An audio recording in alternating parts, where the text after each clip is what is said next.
Good evening, everyone. Welcome to the December 10th meeting of the Escondido City Council and the Rent Review Board. Please rise for a moment of reflection and remain standing for the flag salute. Yes, please join me in a moment of reflection. We come together tonight to say thank you. Thank you for the privilege, the blessing, the honor it is to serve here in the city of Escondido. We come together tonight as a diverse community, a community of backgrounds, different beliefs, different presents, and different futures, yet one common goal, that is the betterment of the city.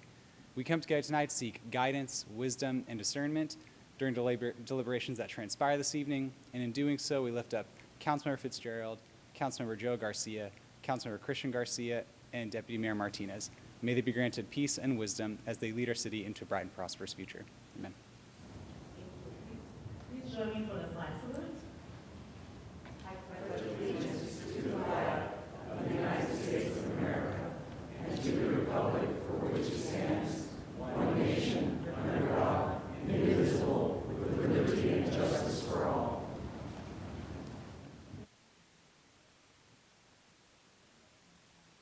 Meeting to order. We'll do a roll call. Councilmember Fitzgerald. Present. Councilmember Christian Garcia. Here. Councilmember Joe Garcia. Present. And I, Deputy Mayor Martinez, am here, and Mayor White is absent today. So I will be facilitating the meeting. And before we move on to our first item, which is a presentation from the San Diego County Air Pollution Control District, welcome. I'm going to turn it over to our representative on the APCD board, Councilmember Fitzgerald, to say a few words. Thank you, Deputy Mayor. Yes, as you may know, the public may know that not only do we serve here for our city and oversee what happens in the city, but we are also elected to go and represent the city on boards and commissions. And I have the privilege of being on the Air Pollution Control District. And we've been seeing a lot of really good things come Escondido way with the new air pollution control monitor that's here. It's one of 8, and we're one that's really going to be covering most of North County. And also the environmental justice program that, again, it's going to be county-wide. It's going to include us. So I invited the environmental justice program director, Shalem Aboudi Lopez, to come and give a presentation that she gave to the board, as it does impact every single one of you. So thank you for making it, and we look forward to hearing your presentation. Okay, go ahead and take it away, and welcome. Yes, thank you so much for the invitation to come and for your service on the board at the Air Pollution Control District. And also thank you to the community for being here today. I apologize. You'll be seeing the back of my head, but I just got a haircut, so hopefully it doesn't look too bad back there. All right, so my name is Shalem Aboudi Lopez. I work at the Air Pollution Control District, but before we get started, I wanted to provide a little bit of broader context of how our local regional air pollution control district is situated amongst other agencies, both federally and statewide as well. At the federal level, you have the Environmental Protection Agency, which oversees different types of pollution sources that when you think of something that maybe has international movement, those are types of the pollution sources that they're regulating. At the state level, we have the California Air Resources Board, which regulates mobile sources, so cars, heavy-duty vehicles on the road, but they also regulate things in our homes, such as consumer products as well. And at the local level, where I work, you have the San Diego County Air Pollution Control District, and the Air District at the regional level regulates what's known as stationary sources. So think of things that aren't moving. So it could be a dry cleaner, a gas station. It could also be auto body shop that's doing some painting as well. So stationary sources in our region. Here's a picture of our full team. There's about 170 staff members that do all this great work. Every year we meet actually here in Escondido for our annual team meeting. So folks do make their way over here, and as mentioned, we have a new monitoring station here in Escondido. But what does the Air District do? As mentioned, regulate stationary sources, and for any kind of stationary source that is potentially emitting a type of air pollutant, they need to go to our engineering and permits department to get permitted to ensure that they're operating within compliance. But also, there's a grants and incentives team that receives funding from the state, and we distribute grant funds to entities that are changing to cleaner technologies as well. We also have our monitoring and technical services. You see the folks on top of the roof there. We have 8 regional monitors throughout the county, but also we're hoping to expand with sensor-based monitors in places like Escondido and in the North County as well, with additional sensor-based monitors as well. We also have a compliance division. You can actually call APCD 24 hours a day, 7 days a week, and let folks know if you have an air quality concern in your community. And there's inspectors that will go out and assess the situation and sometimes issue notices of violation to get that addressed.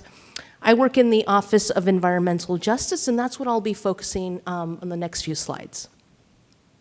So what does the Office of Environmental Justice do? We have 4 core areas. We do community outreach and education. We have the Community Air Protection Program, which I'll touch on a bit more. The Environmental Justice Partnership, which one of the communities we are partnering with is here in Escondido and in Vista as well, here in the north end. And then also we do a lot of internal work in looking at our policies and operational procedures to make sure we're integrating environmental justice principles and practices. For community outreach and education, we facilitate hands-on educational experiences that incorporate science, technology, engineering, art, and math, really to support what we often hear out in the field, such as what can we do to improve air quality, who do we contact if we have an air quality concern, and so forth. I've left some materials for members of the public right in the back, and folks can get some of our educational materials that we often share when we're out in the community. And these pictures here actually were taken over here in Escondido. So what's been the impact of community outreach and education throughout the region? It's a new program at the Air Pollution Control District. The first year we reached about 3,000 people. And when I say 3,000 people, that's 3,000 people we only count the people that we've talked to, not just people passing by at a booth. And then this year so far, we've have talked to, engaged 5,000 people. I want to encourage you all and members of the public, if you know of a community event that would be great to share this information with folks and the educational information, please do reach out, and I'll have my email at the end of the presentation. We're always looking to plug in different places. I think we've been to, was it the Great Festival a couple years ago here. We also have the Community Air Protection Program. And so there are 2 community areas that are part of this program. The Portside area that includes West National City, Barrio Logan, Sherman Heights, Logan Heights, and an international border. These communities have been selected due to the high concentration of sources in those areas that are contributing to overburden of air pollution. And we're working with those communities to develop what's called a community emissions reduction program, which not only identifies issues that folks are facing, but also identifies strategies as well. So this gives you a little bit of a snapshot of some of the issue areas in both of those communities.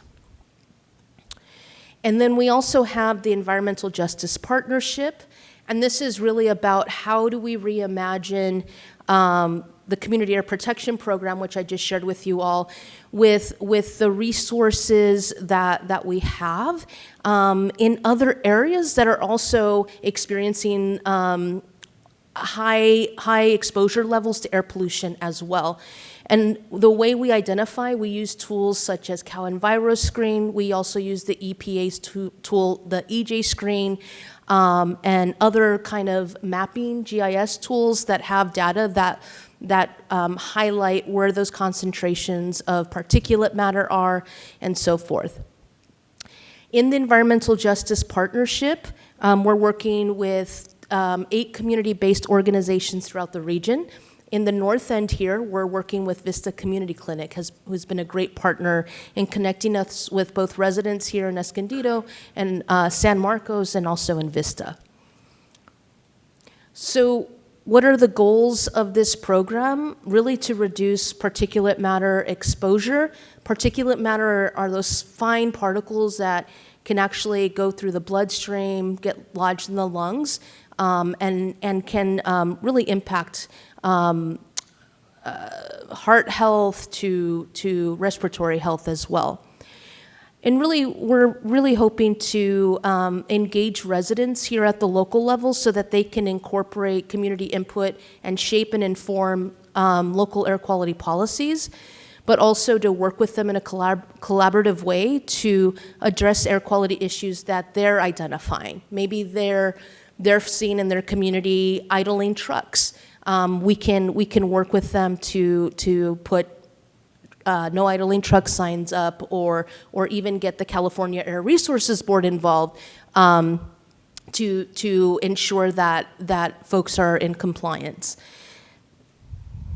And so this map, Peter, just kind of showcases the key areas throughout the region where we're currently engaged with the Environmental Justice Partnership and our key partners as well throughout the region.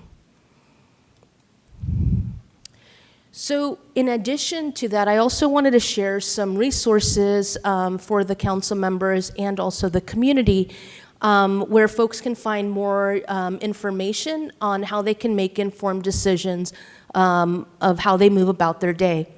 We have something on our website called the Air Quality Index, which is kind of like a weather forecast, but for air quality, where you can check and see what the air quality is going to be that day, and it provides helpful suggestions if you are a person who is maybe has asthma, or you have a young child whose lungs are still developing.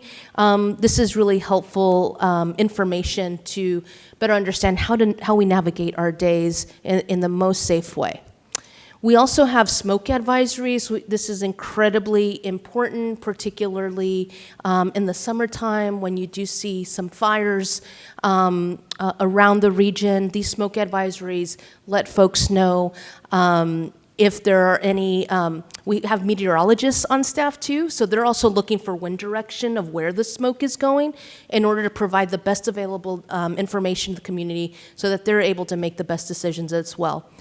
And in the Tijuana River Valley, we also have odor alerts as well. We have monitors for hydrogen sulfide in that area. I have a one-pager on this in the back if you're interested, and if you weren't able to grab those QR codes, I have those one-pagers in the back as well. And the other resource I wanted to mention as well is our compliance division.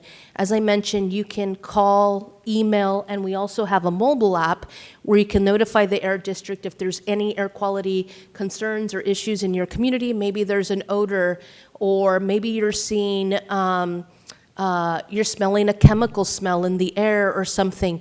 You can call the air district, and the air district usually responds back to those calls within about a 4-hour window, meaning that they've already gone out to go do the investigation, had made some kind of determination if they were able to locate what the situation was, and they'll go get back to you to let you know what course of action was taken. And I just want to thank you all for your time today. As I shared in one of the first slides, we're about 170 people at the Air District. We're not able to be everywhere at once, and that's why we really rely upon our government partners like the City of Escondido, but also really rely upon community members as well, being our eyes, nose, and ears out there. To really help let us know if there's an issue that's impacting your community as it relates to air quality. You don't have to figure out whether or not it's an issue that is in the jurisdiction of their district, we can do that work for you. But please do give us a call and stay connected. As mentioned, my name is Shalom Abudi Lopez, and you can, that's my email there. And then Lauren Perez, who is our public outreach specialist, that's her email as well. You can contact any of us if you have any questions about maybe an issue in your community, if you'd like to get involved in the Environmental Justice Partnership, or if there's a community event you'd like to invite us to share more. So thank you all for your time today. Thank you. Wonderful presentation. Do my colleagues have any questions or comments? I'll start on this side. Any questions or comments? No, just thank you so much for this. I appreciate it. I think this is long overdue. I think people in the public have been wanting this, and I think especially our farmers. I've gotten in contact from our farmers, so I assume that you're all in communications with them. So thank you so much. Thank you. Councilmember Garcia? Yes, thank you. Very eye-opening and a lot of wonderful information, so I really appreciate that. Your window to report back, I thought it was 4 hours to call back and say, oh, we got your message, and then, but to 4 hours to get back with that is wonderful, and I appreciate that. The community appreciates that, and that you're willing to step out and do what's necessary. And it sounds like you use all the tools that are at your hands to be able to use, and you're using them effectively. So just thank you very much. Go ahead. Yes, Councilmember. thank you. Could we go back to slide 12, please?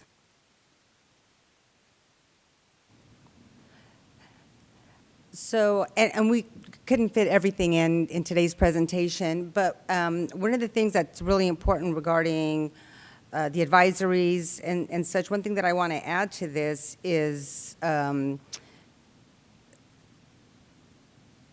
we are really taking seriously, how to protect the most vulnerable, which are the children and the elderly. And we do talk about, the odor, the smoke, and air quality index. And another thing that we are looking at the Air Pollution Control District is the battery storage, the facility fires. So they have a lot of toxins. The one most dangerous toxin travels the farthest. It doesn't have a smell, and it doesn't have no odor, no color. So what we're doing is we're looking at the areas, especially in areas such as Escondido and our neighboring communities. We have the open water areas.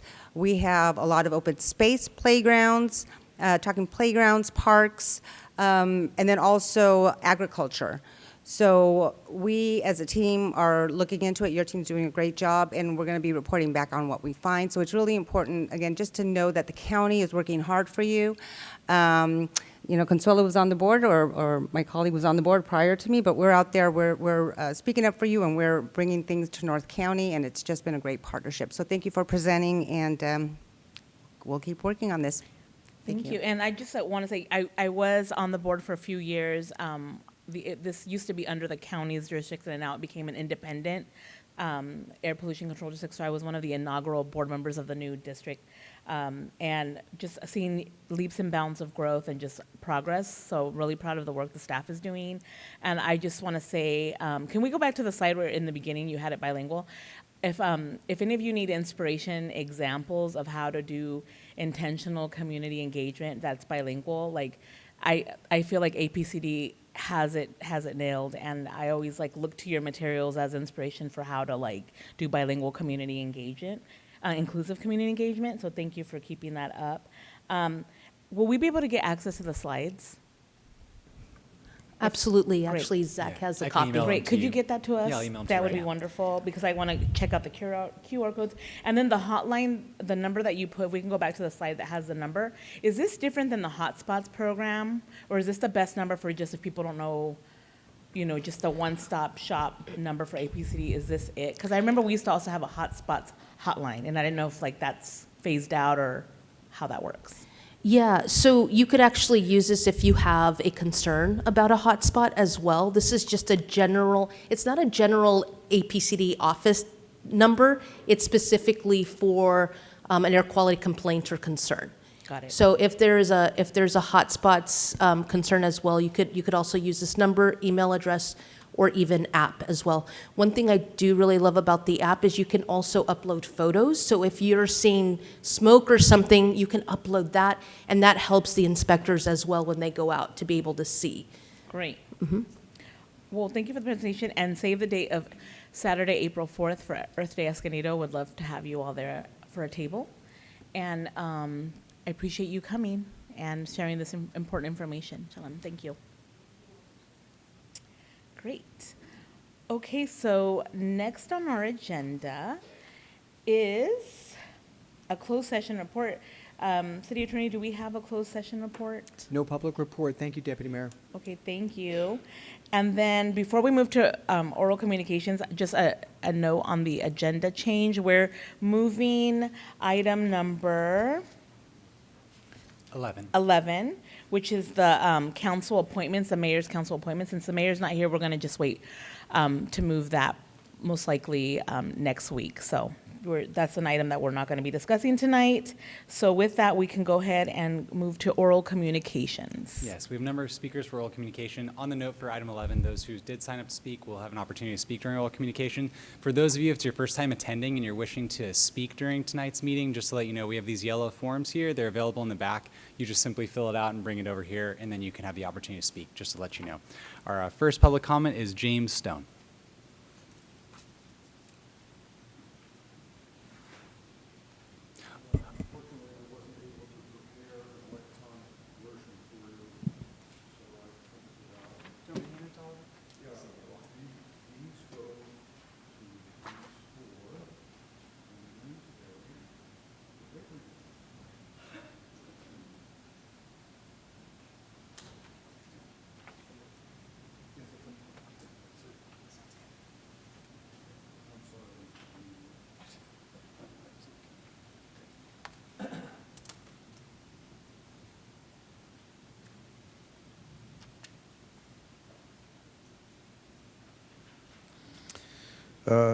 Good evening, Deputy Mayor Martinez and council members and staff. My name is James Stone, and I'm here tonight as one of the 3 Escondido-based applicants for the Grand Avenue Roundabout Public Art Project, and also as someone who spent 23 years creating artwork for our community. I'm here tonight to express concern about the lack of transparency, inconsistency with RFQ requirements, and procedural irregularities that have taken place during the selection process. The RFQ emphasizes 3 core values: authentic Escondido, community engagement, and a fair, clear, transparent process. Those values were not upheld. After attending a PAC subcommittee meeting, it became immediately apparent that decisions were being made outside of the transparent, public-facing process that the RFQ requires. Multiple attempts to understand how the finalists were selected, who selected them, have been unsuccessful. To this day, there are unanswered questions. When exactly did the deciding meeting occur? Who were the voting participants? Where are the minutes from that important session? And finally, how did this process produce the finalists presenting to the public? This is not just a concern for artists. It is a concern for the citizens of Escondido who deserve public art that reflects their community, not the private preferences of a small number of individuals operating completely independently without transparency or oversight. 3 local artist teams were denied the opportunity to publicly present our concepts and demonstrate how we would reflect Escondido's identity. The Escondido community has been denied the chance to preview the local artist's concept before a selection is finalized. Over the weekend, while exhibiting at the downtown art market, I had the opportunity to discuss this program with residents of Escondido. As a sign of their support, I gathered 148 signatures from Escondido residents in a single weekend, all to express the same concern. Local artists deserve a fair opportunity, and the community deserves a voice. This is not about choosing me as an artist. This is about choosing process, fairness, representation, and transparency. And Mr. Stone, I see your time has expired, but you're in your, I got see your 2 more last comments, yeah. sentences. I'm asking the city to take a simple, constructive step. Provide a public presentation Sorry, opportunity. Mr. Stone, your time is up, and I want to be respectful to everyone, so you'll have to wrap up now, okay? Thank you. We Thank- did get your communication, so I'm sorry, what'd you say? we have your communication as well. Thank you for your time, your commitment, and representation of the people of Thank you. Escondido. We appreciate what you do on behalf of the community. Thank you, Mr. Stone. Our next speaker is Susan Niemi.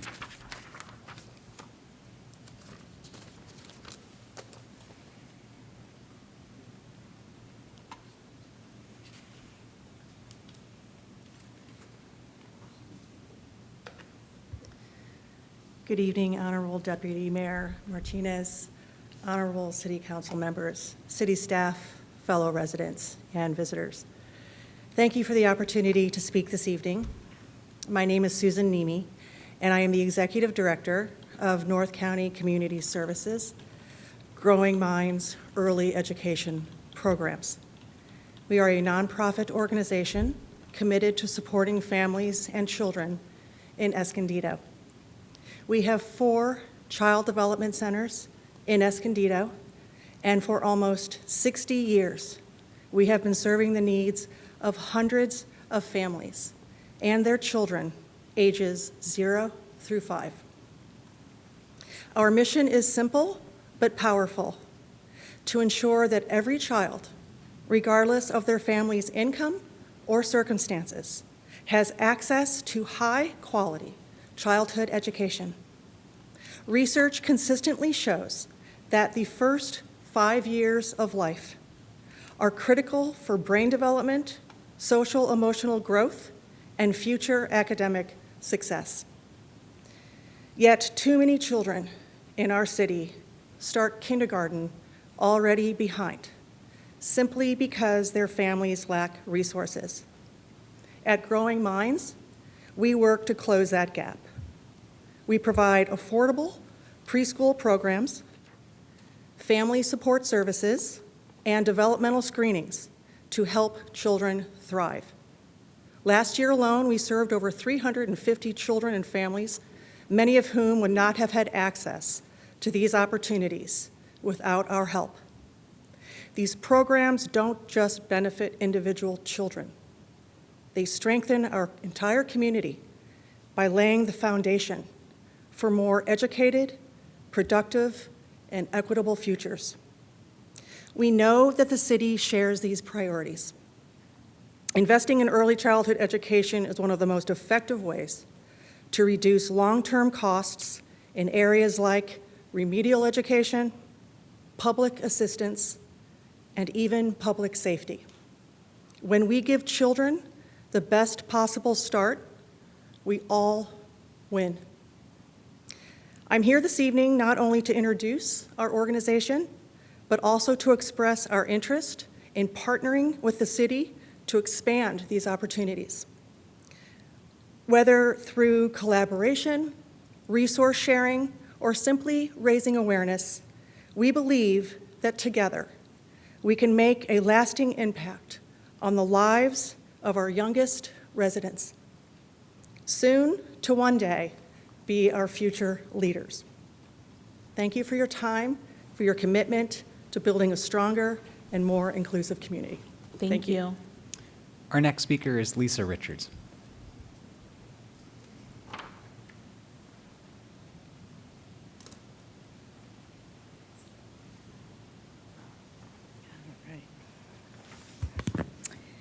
Hello, Deputy Mayor and City Council members. My name is Lisa Richards. I am a 35-year resident of Escondido, and in those 35 years, I've never before seen our homelessness situation so bad, and I feel that more action needs to be taken by the city to address it long-term as well as the short-term. Per the meeting portion of the city website, the Homelessness Subcommittee has met twice this year, with the last meeting 6 months ago. Little action seems to be taken and certainly nothing communicated in the subcommittee portions of the city council meetings, though homelessness has been identified as a high-ranking priority and secured dedicated funding through Measure 1. Despite this funding and priority, the council has yet to publicly articulate a vision statement describing what handling homelessness truly looks like for Escondido. Is the goal providing sustainable shelter and resources, or is it simply moving people out of sight? This distinction matters because the strategy dictates the outcome, and the public has a right to know the intended end state for Measure 1 tax dollars. I think it should be a priority to proactively inform the public on what is currently being done and the plans via the city council meeting, so there is transparency and understanding amongst Escondido residents. I would go further and suggest conducting a town hall meeting open to all, in which the situation is discussed in more detail and feedback and ideas are explored, similar to the meetings that are taking place with each of the council members. We saw what happens when the strategy is focused solely on clearance, the recent police actions that raided encampments and cleared brush, while perhaps reducing fire risk, simply displaced our vulnerable neighbors onto city streets, and it's not a solution. We heard at the last council meeting from seniors in apartment buildings who are now overwhelmed because homeless people, having been displaced, have nowhere else to go. If this displacement and transfer of the problem is the current idea of handling homelessness, we need to immediately rethink our approach. Addressing the problem with shelter beds alone is not a fix. Currently, we have a city-owned empty property at the corner of Ash and Washington, which could be considered as a place to help the situation, whether it is a permitted encampment with bathroom facilities and centralized services, and/or a property for building low-income housing. It is near businesses and transit that could be used to help the homeless handle what they need on a daily basis without being in an area where, quote unquote, not in my backyard, is as much of a problem as other potential spots in the city. Finally, as we seek solutions, it is important that we remember that many of our neighbors are just a couple of paychecks away from being in dire straits themselves. Being generous, thoughtful, and prioritizing humane solutions is a far more popular approach than looking for a quick fix to a very serious community-wide situation. I and countless other Escondido residents feel it's high time measures beyond cleaning up areas to minimize blight are needed. Thank you, Ms. Richards. I'm sorry, your time is up. Okay. I Thank was you. so close. Thank you. Thank you, guys. Our next speaker is Laura Hunter.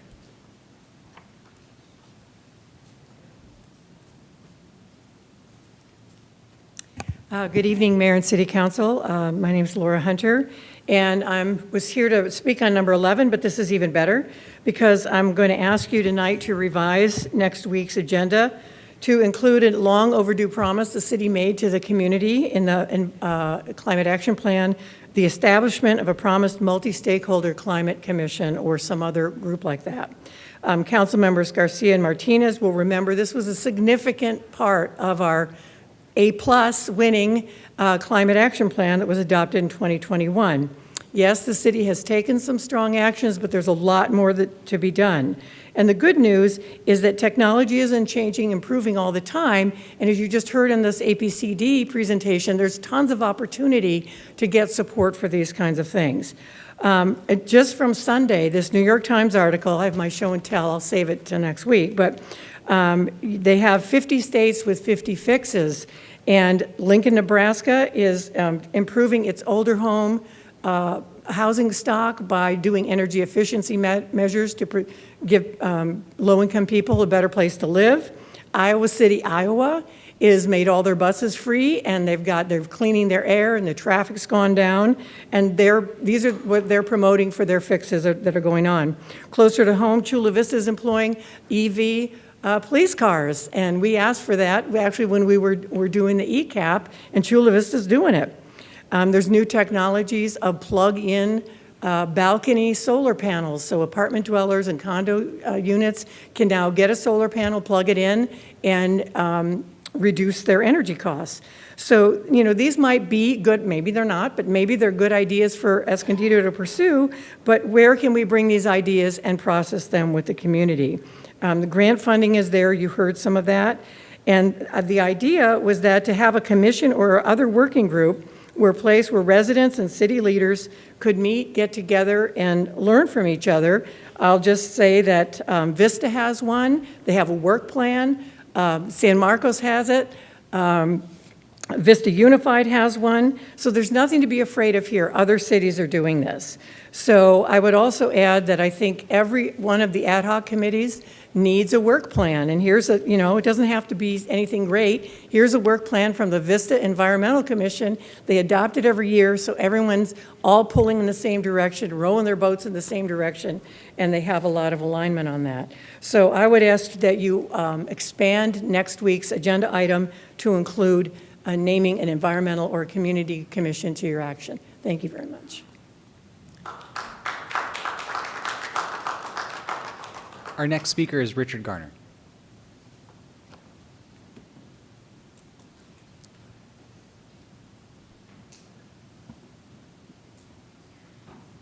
Good evening, good evening, Deputy Mayor, City Council members. I'm just here for two things. One, there was a vandalism happened at the mural that was, not very recently had been unveiled. And I just wondered if anything had been found out about the perpetrators. And two, have they hardened it in a sense of maybe there's cameras, maybe they've had encouraged police to go through periodically. I haven't heard it back, so I'm just asking.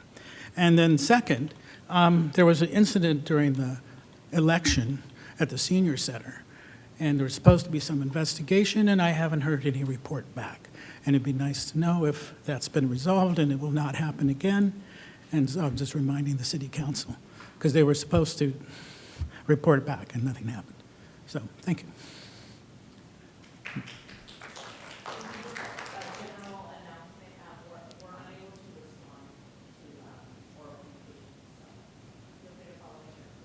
Questions, because we're not able to respond. Yeah, and no further oral communications on this item. Great, thank you.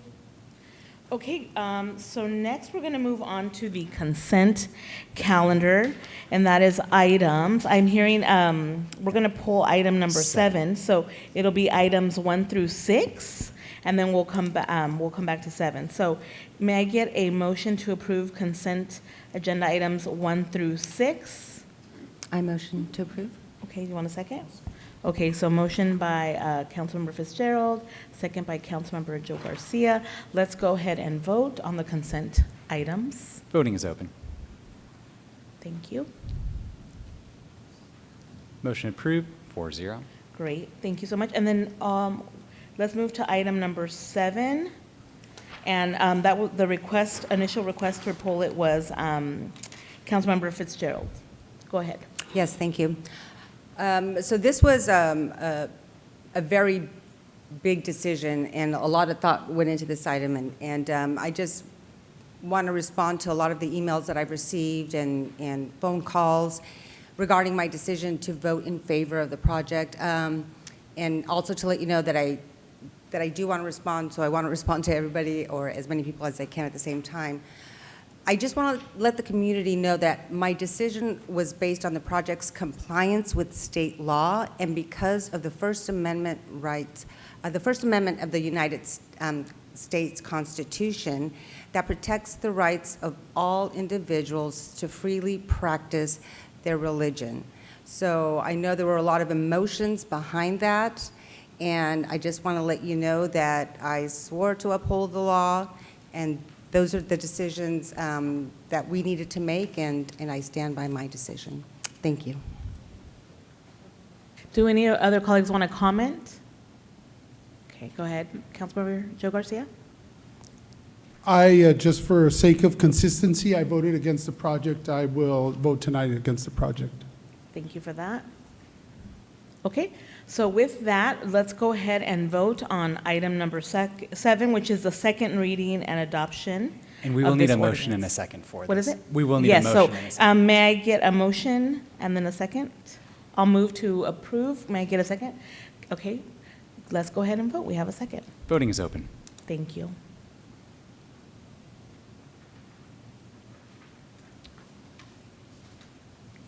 Motion approved, 3-1. Joe Garcia, no. Okay. So next, we're going to move to our public hearing, so I'll go ahead and open the public hearing. And the item is item number 8, West Valley Parkway Townhomes Project. And I'll go ahead and start with a staff presentation. And go ahead and take it away, staff.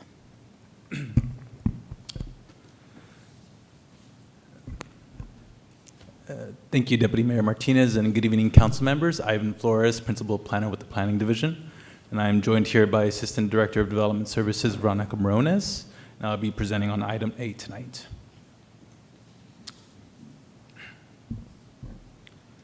On January 17th, Troy Frederick, on behalf of KB Homes, requested approval of a planned development permit, tentative subdivision map, and design review permit to construct a 70-unit townhome project located at 613 West Valley Parkway. There are 2 approval documents before the council this evening. One is ordinance number 2025-11, which would be for the planned development permit to allow for ground floor residential uses, and resolution 2025-162, which would approve the tentative subdivision map to merge the lots into one, and for condominium units, and a design review permit for construction of 70 multifamily units. The project is located at the southwest corner of Quince and West Valley Parkway, and it's located within the downtown specific plan area. It's a 2.73 acre site that's occupied by a 60,000 square foot vacant office building. It's adjacent to the NCTD transit station. Additionally, it is located on the city's suitable sites inventory. So what that means is that we identified this site to be able to accommodate 167 units, 107 units being very low income, and 60 units being above moderate. However, the applicant is proposing construction of 70 units.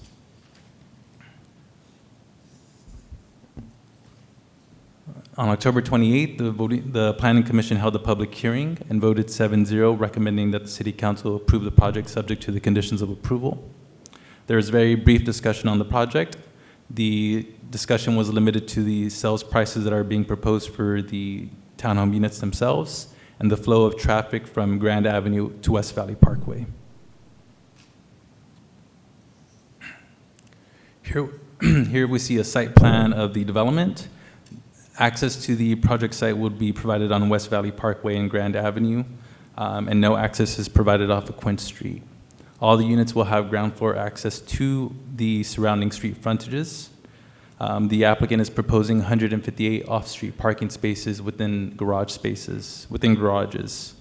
The applicant is proposing 23,176 square feet of open space and over 100 trees.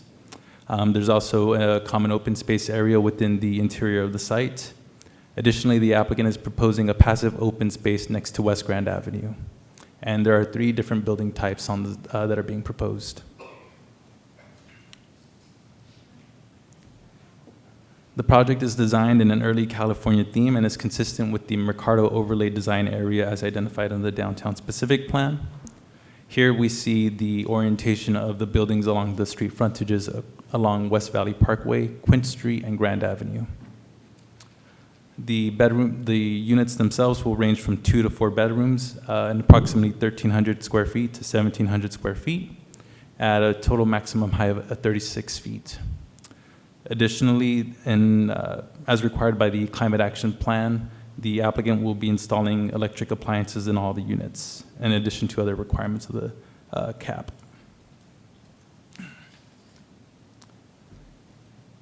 As detailed in the draft notice of exemption, the project is exempt from further environmental review pursuant to the California Environmental Quality Act due to it being an infill development project. Following approval of the project, city staff will follow a notice of exemption with the county clerk. Based on the analysis in the staff report and as presented during this public hearing, city staff recommends that the City Council adopt ordinance 2025-11 and resolution number 2025-162 approving the project. That'll conclude staff's presentation, and we are available for any questions. Thank you. The applicant is also present. Thank you. Do we have any public comment on this item? We do have public comment, but first, if the applicant wants, they do have 10 minutes available. They're not required to, but if the applicant wants, they have 10 minutes. Would the applicant like to come up and say a few words? No problem. Okay, Thank we'll you call very on you much. if we have any questions. Great. Laura Hunter, then. Okay. Hello again, Laura Hunter. I wasn't planning on speaking on this. I don't really know this project, but I made a vow to myself when the hospital site was redeveloped, grossly under-densified in a perfect location where we should have had a lot of density. We need to start densifying our urban cores, especially near our transit corridors. If this is not maxed out to the amount of density that is allowed, and I would say promised in the plan, then it's not acceptable. And we have a shortage of housing. We need it at costs that people can afford in locations where they can be close to services and close to mass transit. So I vowed to myself when that horrible project went through that I would always complain if you ever voted to under-densify an area that should have density. So that's the only thing I wanted to say. Thank you.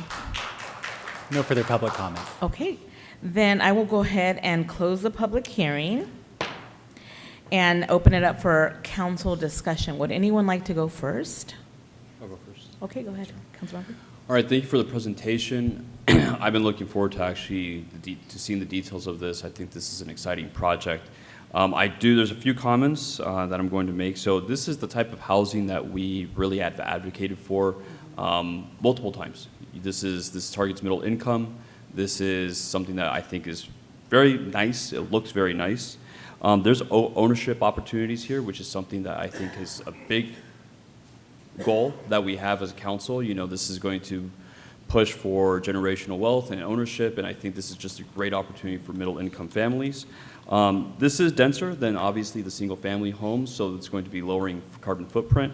And this is also close to transit. So I think that's also a great opportunity because when it's closer to transit, there is opportunity for fewer for fewer vehicles. So I think it really hits all the goals that we were looking for.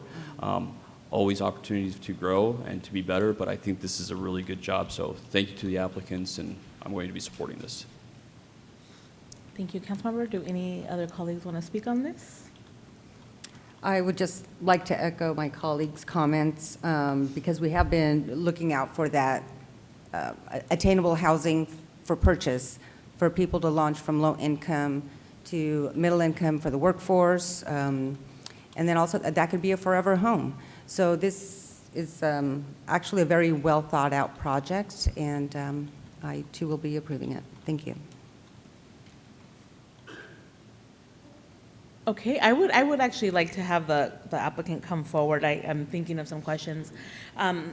So if someone wants to come forward, that would be great. So I think on this, just for staff while you make your way over here, this is where that huge building is that used to be a bank, which is right next to, it's next to Rowan, right? That is correct. So then there's no one in those spaces anymore? It's completely empty? Correct. Okay, Correct, it's been yeah. a long time since I've been in there, but, okay, that's a good use of space, I think, because it's a huge parking lot, and if it's not being used for commercial purposes, great. I think great location by the transit center. So a couple things that have come up. Tell me about, I'm hearing from my colleagues about, workforce housing, attainable, but I'm not, as far as affordability, there's no like density bonus. So is this in any way affordable? What makes it, would you define this as attainable workforce housing, and if so, tell me why? Yeah, absolutely. What we did is we tried to get this as dense as possible, which brings the square footages down and brings the sale price down. So this will be probably one of the lowest for sale projects you'll have in the city. Obviously we haven't released pricing, but as far as attainable, missing middle, this is your starter, first-time home buyer type of a project. But like you said, it's also four-bedroom homes, so some of them, it could be a forever home. Okay, are they all going to be 4 bedrooms? No, there's Can you two. tell me about the mix? Yeah, so I have, there's 10 that are two bedrooms, 2 bath, and then another 10 that are 2 bed, 2.5, 24 that are 3 bed, and then 26 that are 4 bed. Awesome. And like I said, that's, from the, 1,200 or whatever up to 1,800. And then are they all going to be for sale? 100% for sale. Okay, so a trend that I've noticed, and I wanted to see how we can ensure that these do remain for sale, right? Yep. Because I think what happens is properties, what I've learned in my time on the council is we'll see a proposal and we'll approve it, and then it changes hands at some point, because there's nothing in the development agreement that locks in kind of what was promised to Right. us. So I'm very wary of that, and there is a need for starter homes, more affordable, and there's a high need for it. And so how can we assure ourselves that we can have these remain for sale homes? So KB, we're an end user, meaning we take it from, cradle to grave, or whatever you want to call Okay. it. Letter A to letter Z. So when we go through this development, we are also the ones selling them. So we're working with the home buyer. We're helping them design the exact type of unit that they want, and then we're selling it to them. So we're not taking it and, flipping it to somebody Okay. else. Have you done that in the past, or is this now your actual work? This is how you do business, is making sure that you follow through until it sells to the future homeowner? Oh, absolutely, Okay. yeah. And then for city attorney, question, just because I like to, have guarantees.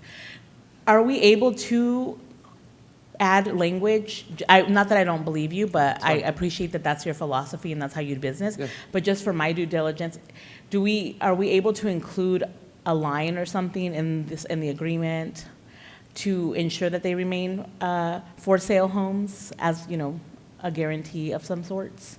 I was just looking at the applicant, and I see you I have kinda to ask. shrugging. Yeah, it's kind of out of my. Right, it's out of my wheelhouse, right, I'm yeah. not a lawyer. But But I'd like to know. all I can tell you is I know, every single project we do is for Has been sale. that ca- yeah. Every single, it's just And I just think it's a good relationship. thing too, a good thing for us to get in the habit of doing, even if, for other projects. So I'm just asking if We that's something that's standard, if we could come up We with would something like not that? typically do that.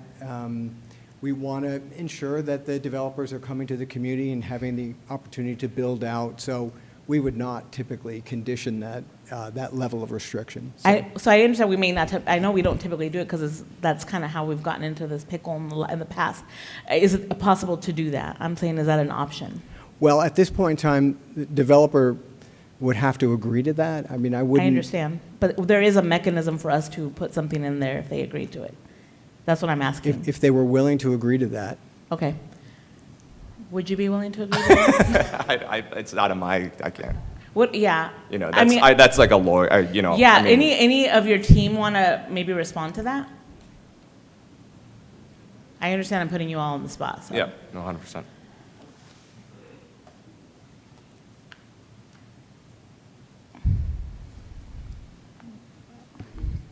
Hi. Hi, I'm Steve Ruffner. Hi, Steve. I'm the SVP for KB Home. What is your title?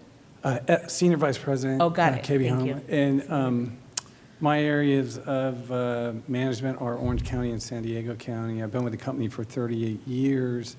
We build single-family detached homes for sale. We don't have anything in our portfolio that's for rent. We're Okay. not a multifamily builder or for rent builder. As far as some kind of a deed restriction for that, it may lower the value of our properties, so we probably Okay. wouldn't cheer that So on. we got but- to give it more thought then. Yeah, Okay. but I will tell you that when we sell it, it'll be for sale. If a customer buys it, wants to rent it to a relative or Right. something, we wouldn't want that deed restriction to Oh, I prevent them understand, from yeah. doing that. So Great. I would say it's probably not a good idea to do that, but I don't want you to feel like I'm going to put apartments there. Okay. We don't do that. That's not what KB does. so. Okay, thank you for that. Yeah, and I didn't necessarily think of it as a deed restriction, but I just wanted to show about maybe from the finished product. But it's I think a future conversation I would like to have with my colleagues. So I'm going to go ahead. I hear what you're saying, and you don't have a track record of doing differently, so I have no reason to believe that. But I think for future, I would like to have that conversation about how we can ensure we have more for sale. So just wanted to lift that up as a concern and find a way that we can ensure we have more for sale and not have so much of a flipping of properties, because that has been an issue for our city. But I'm glad to hear that you're not a company that does that. And so our planning commission unanimously supported it, and you're going above the density that's recommended. How much, tell me about what was recommended and kind of what you're presenting and that difference. We're technically under, but for a for-sale project, this is as dense as you can get. Okay, got it. Could have made it denser. So, okay, then no one else? Okay. So I will go ahead and entertain a motion Okay, do I have a second? I'll second. Okay, let's go ahead and vote. Voting is open.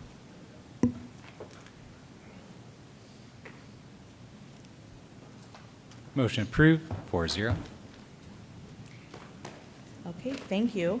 So next item on the agenda is Fire Department request for addition of a 6th ambulance for Escondido Fire Department.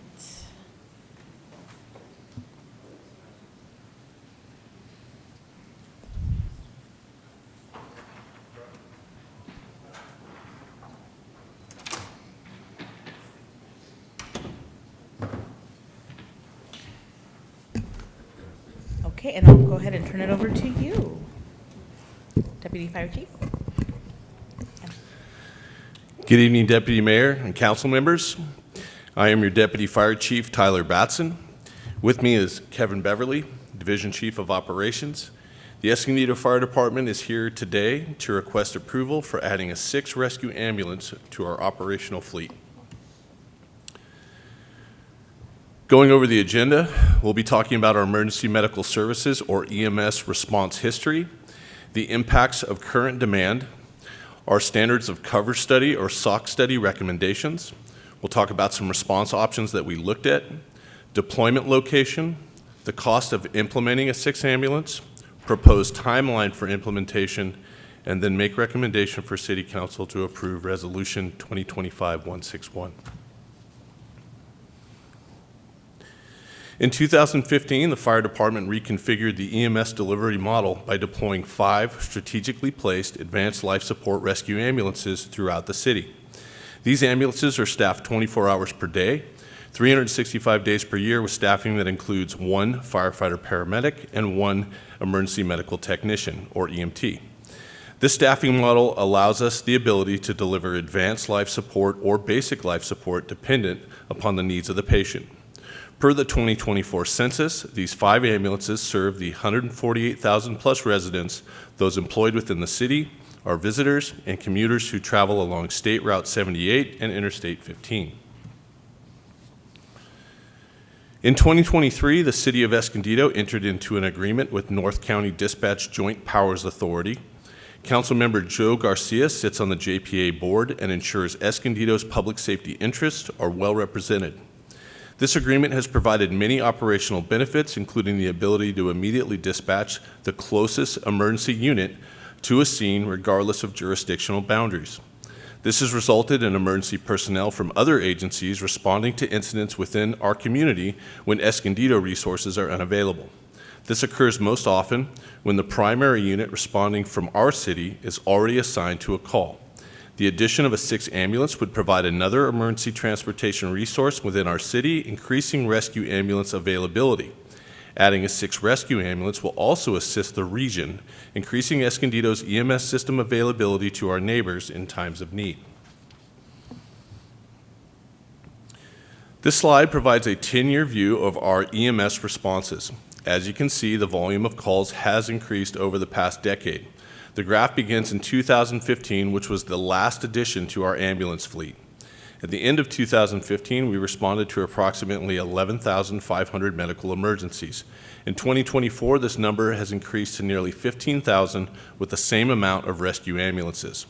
This trend of increasing demand on our emergency medical services is expected to continue.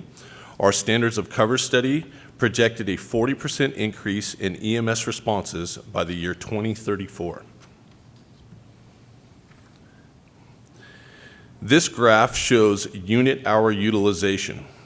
Unit hour utilization accounts for all of the time that an emergency resource is assigned to an incident and unavailable to respond to another emergency. As shown in this graph, 3 of Escondido's rescue ambulances have the highest unit hour utilization in all of North County. According to our standards of coverage study, best practices suggest that an emergency ambulance unit hour utilization workload operating in the 25 to 30 percentile range should be considered an upper threshold of an effective EMS system. We currently have 3 rescue ambulances operating above this recommended upper threshold. With current EMS demand, the scenario where no Escondido rescue ambulances are available occurs an average of 23 hours every month. During these periods, Escondido relies on mutual aid responses from neighboring agencies. In the first 6 months of 2025, data has shown that all 5 of our rescue ambulances were simultaneously assigned to an incident an average of 142 times per month, further revealing a high level of EMS system saturation. Relying on mutual aid from neighboring agencies results in longer ambulance response times, delayed hospital transport times, higher risk to patient outcomes because of those delays, and lost EMS system cost recovery. Specific to cost recovery, to date, neighboring agency ambulances transport patients in Escondido an average of 88 times per month, about 3 per day. An annualized estimate for 2025 suggests Escondido will lose approximately $1 million in EMS transport revenue due to these outside agency transports. The Standards of Cover Study, or SOC study, was completed by consultant AP Triton and approved by City Council in June of this year. SOC study findings were clear and consistent.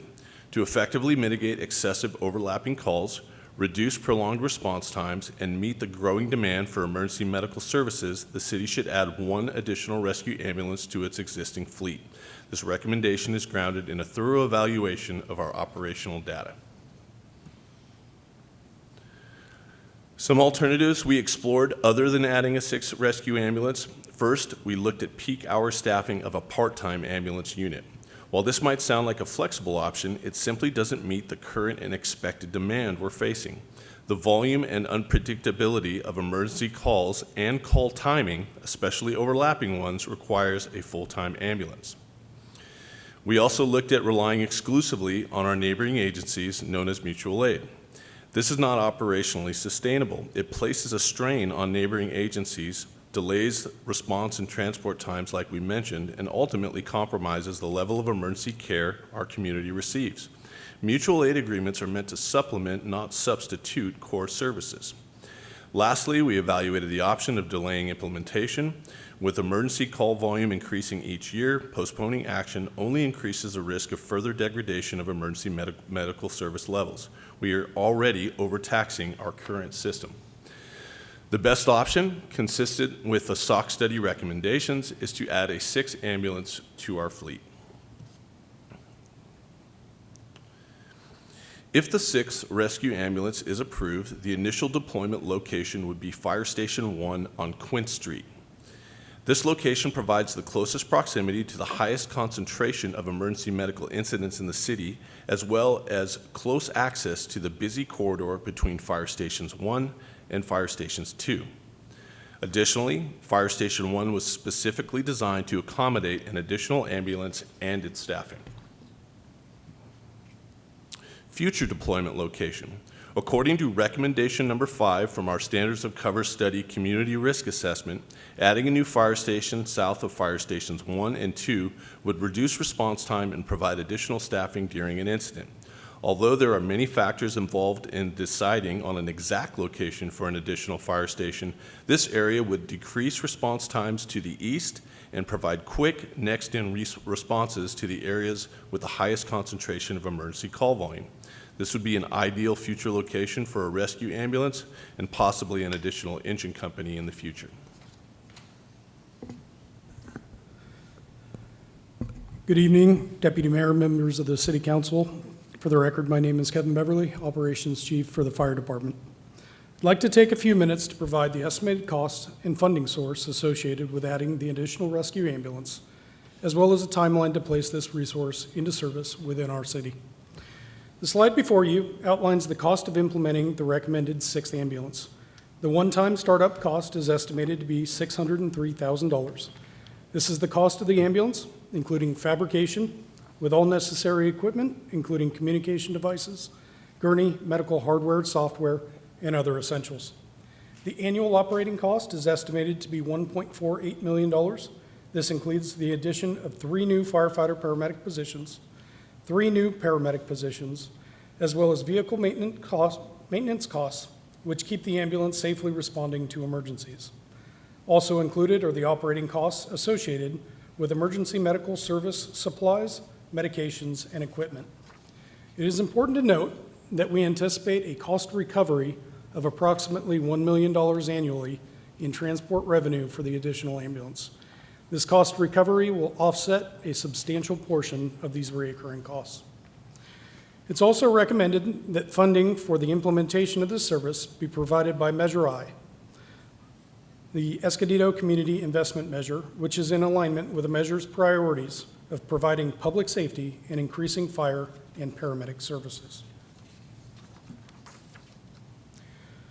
Should council approve the addition of a 24-hour ambulance, the goal for implementation would be April 2026. To achieve this, we need to address 3 critical areas: staffing, apparatus, and equipment. The largest of these 3 is the hiring of personnel to staff 6 newly created positions. It currently takes approximately 6 months to hire a firefighter/paramedic from job opening to filling the position.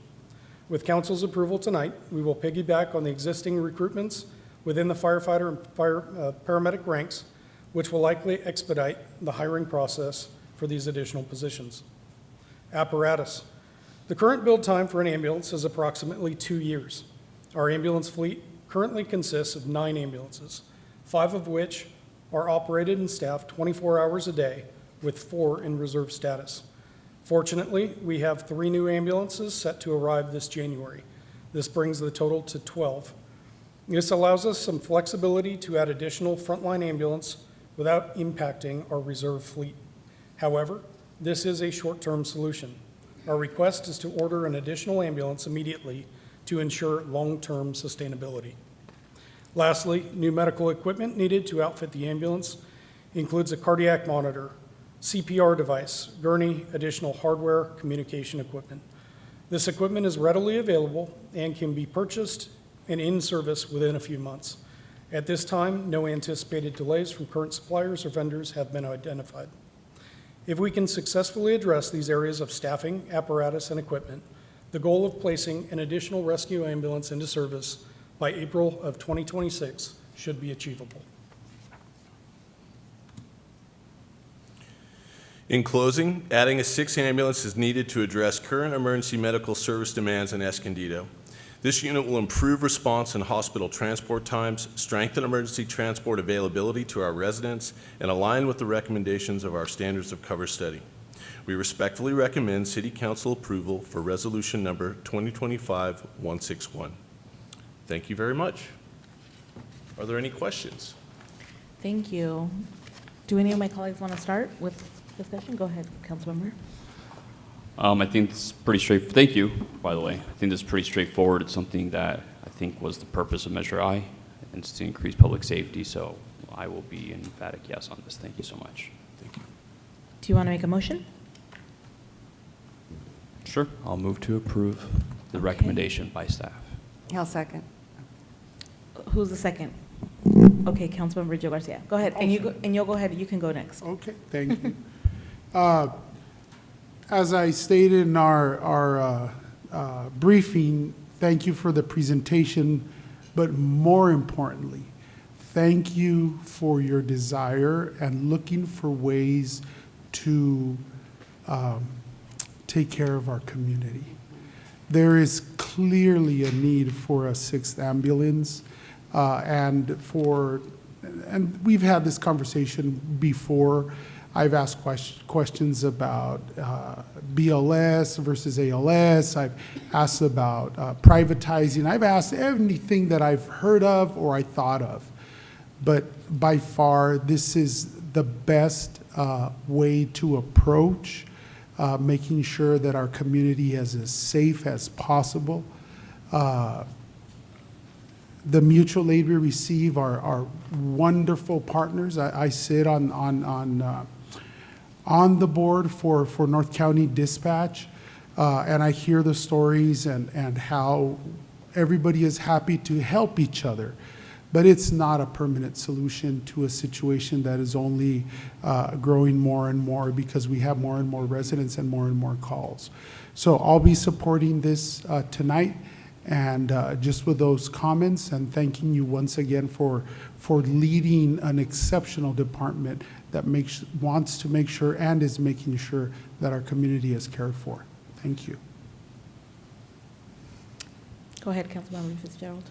Yes, thank you. Great presentation, and I really, I want to repeat a comment that you made, and it's as far as how we went to the joint powers and relying on other cities, that it was meant to supplement and not substitute, but it seemed to be, a substitution. So I think it's important that, and yes, I fully support this, it is very important that we serve our community well, and I'm grateful for Measure I because this is the most important thing a city can have, and it's safety and how we respond.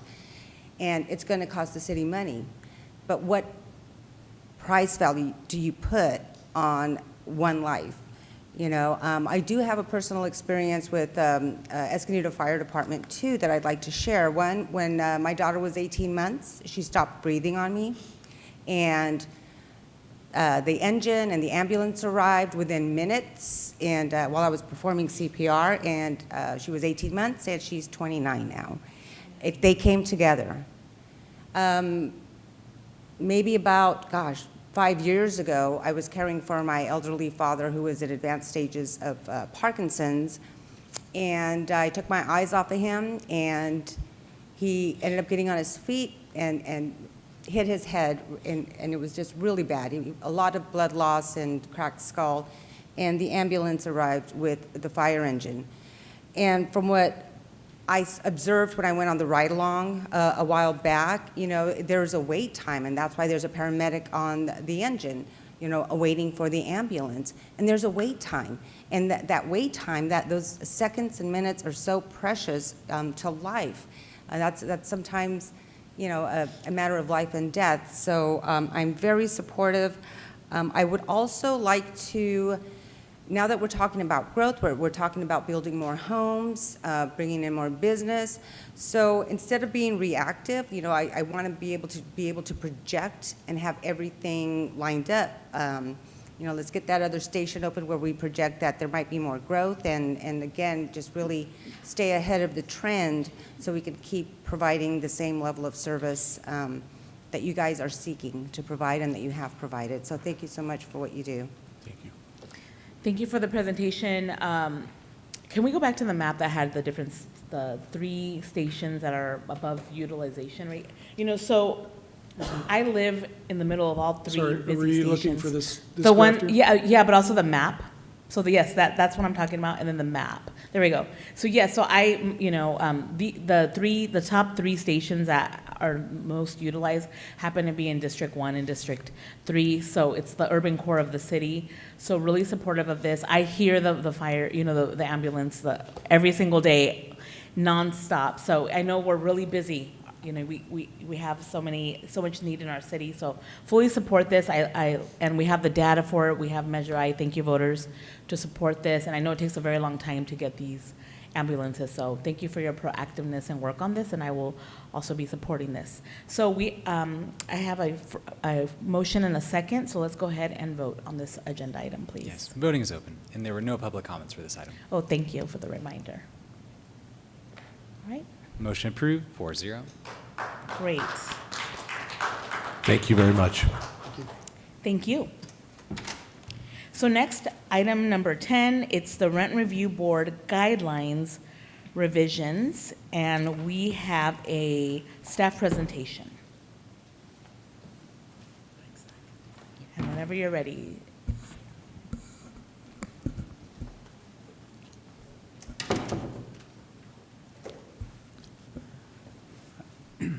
Good evening, Deputy Mayor and City Council members. My name is Chris McKinney.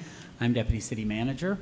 I'm here, as the Deputy Mayor has already mentioned, to present to you proposed amendments to the Rent Review Board Guidelines. So briefly, an overview of what I intend to present. First of all, I'll start off explaining why this presentation is coming from the City Manager's office and not from Housing and Neighborhood Services. You'll note that Danielle Lopez and Carlos Cervantes, both of Housing and Neighborhood Services, are here to help me answer questions. But I'll let you know as I begin the presentation why I'm giving this presentation and not them. Then I'll give an overview of the Consumer Price Index and how it's relevant to this discussion. Review some recent confusion regarding calculations in how we calculate change in CPI for items such as rent review board items. And then I'll describe some proposed changes that we hope will improve consistency and transparency of rent review board rent increases. And then finally, I'll review the actual amendments to the rent review board guidelines. So typically, these items are presented by Housing and Neighborhood Services staff. And as you know, the rent review board guidelines concern calculations of proposed rent increases. And these rent increases are in large part based on changes in the Consumer Price Index, or the CPI. Now, the CPI is used not only for mobile home rent increase calculations, but it's also used for citywide user fees. You'll be getting an update on those fees from the Finance Department later next year. Also, Escondido disposal rates, which you approved increases to those rates last month. Everything as far as like senior meal deliveries. I mean, CPI calculations are pretty common in our rate setting processes across the city. And so it's because of that citywide impact of CPI calculations and a desire to provide more clarity to the council and to the public on how they're used in calculating these increases that I'm here presenting this rather than Housing and Neighborhood Services staff. I want to be clear that it might not always be feasible in the future to use exactly the same methodology that we're going to propose that you apply to mobile home rent reviews. But in those cases, we again make a commitment to be clear about that and explain why we're potentially deviating from the norm if that ever becomes the case. So now for just a brief overview of the Consumer Price Index and what it is. It's simply a statistical estimate of the prices of goods and services. There are many different CPIs. There's one for food and beverages, one for housing, one for transportation. There's a fuel CPI. There's one for almost anything you can imagine, to be honest. But the most commonly used index, the one that you hear about a lot, is the CPI for all urban customers, the CPI-U. And for us in particular in San Diego County, it is the San Diego Carlsbad CPI-U. These are figures periodically released by the U.S. Department of Labor. And the CPI measures prices relative to some point in the past. There's some benchmark point in the past. In the case of CPI-U, that benchmark is 1982, where that index was set at 100. Somewhat arbitrarily, but just 100 is a nice basis to start measuring. And then as prices increase, how they increase relative to that benchmark of 100 is what is measured. In September of 2025, the CPI-U was about 391. Simply put, that means that a $1 item in 1982 would now cost you about $3.91 to purchase. So as I've already alluded, CPI is used as a benchmark for setting rates. The reason we use it for setting rates is it helps us ensure that our rate increases and fee increases don't outpace inflation. An additional point about mobile home rent increases, which I'm sure the council is clear on, but for the benefit of the public, once we calculate the CPI increase, a mobile home park's rent increase cannot exceed 90% of that inflation rate. So that sets a cap on how much those rents can increase. And as I've already described, other citywide rates and fees are directly impacted by the CPI. Not to bore you with too much math, but I think it is worth noting because we will review some calculations later. As with the calculating the change in any number, you simply determine what time period you want to measure that change. You look at the value of that number, in this case the CPI, at the beginning and end of that time period. You take that difference, that's where you see ending CPI minus starting CPI. Then you divide that difference by the starting CPI. That gives you a decimal equivalent of how much that quantity has changed. And then to get the percent change, you simply multiply by 100. As an example, just to put real numbers to this, in 2020, the CPI-U in our region was about 304. 4 years later, it had risen to about 373. That's a difference of about 69. If you divide that difference by the starting point of about 304, that yields a decimal equivalent CPI change of 0.2283. Multiply that by 100, you get a 22.8% inflation rate. Now, that sounds very large. That's over a 4-year period. You're typically accustomed to hearing inflation rates on an annual basis. So that's why that number is so large, is because it's measuring over a 4-year period. In addition to being all sorts of different CPIs for different sectors of the economy, there are also for each index different time periods over which that figure is released. The CPIU has multiple time periods. The first is an annual. There's an annual number reported every year, typically in January. The annual CIP number is best for measuring long-term trends in the economy and in prices, and it helps to smooth out seasonal swings if there's some shock to the economy that drastically increases inflation in one month, but then things settle down. The annual number will help to smooth out those seasonal swings. The half one and half two numbers, as their names imply, are reported on a 6-month basis. They measure the first half and second half of each calendar year. Like the annual number, they're good for capturing more recent inflation trends, and they remain less volatile than monthly figures.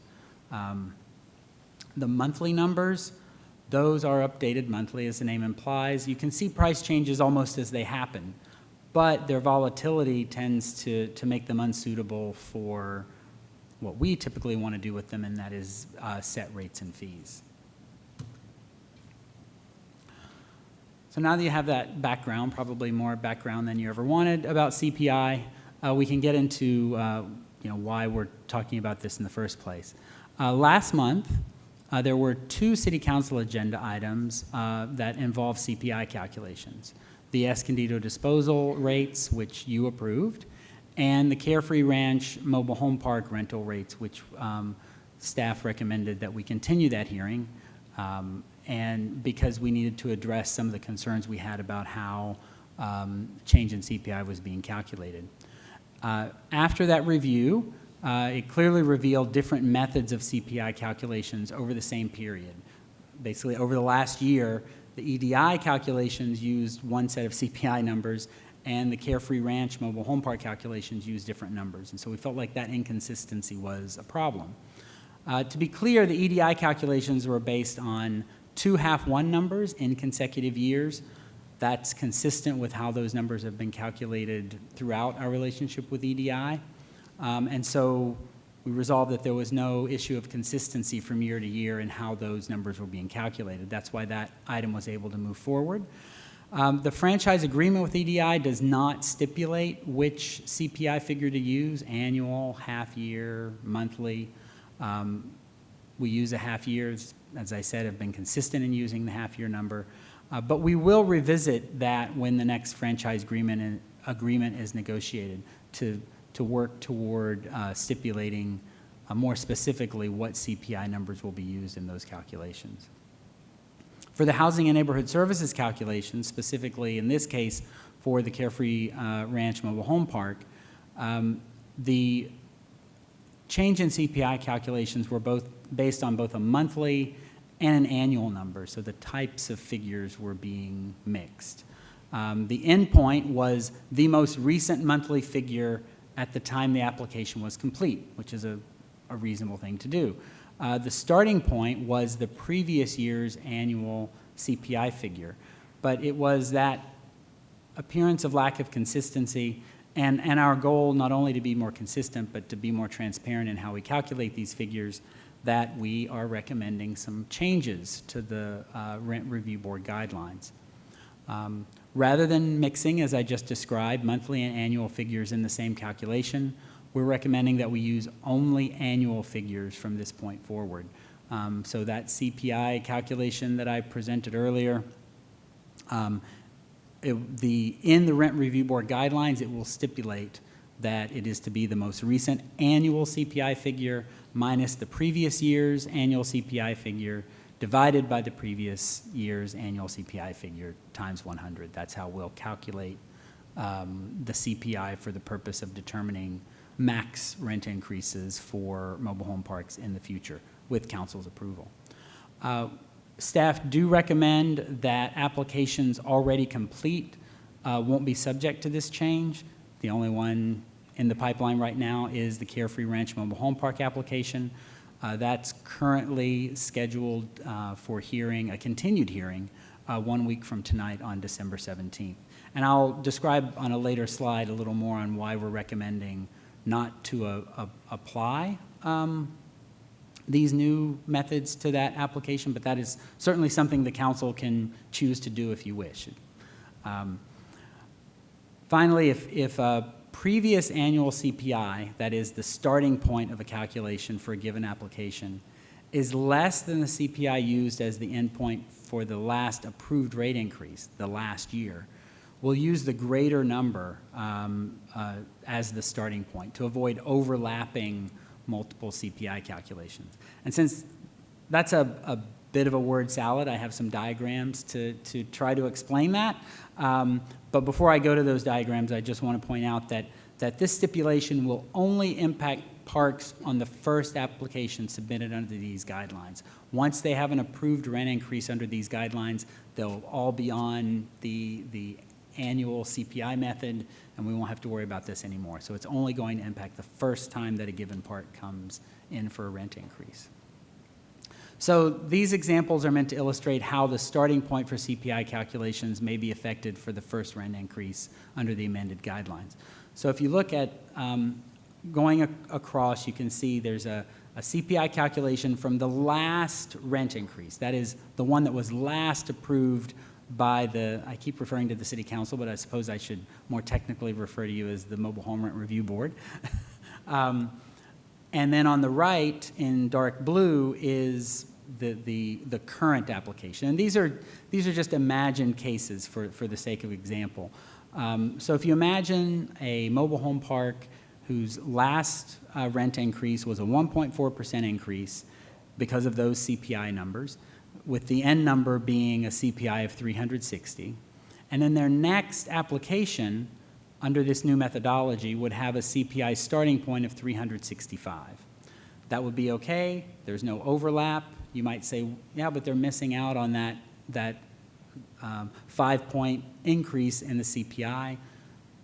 It's up to mobile home parks to apply for their rent increases in a timely fashion. Sometimes that happens. They miss out on an increase in the index because they haven't applied in a timely fashion.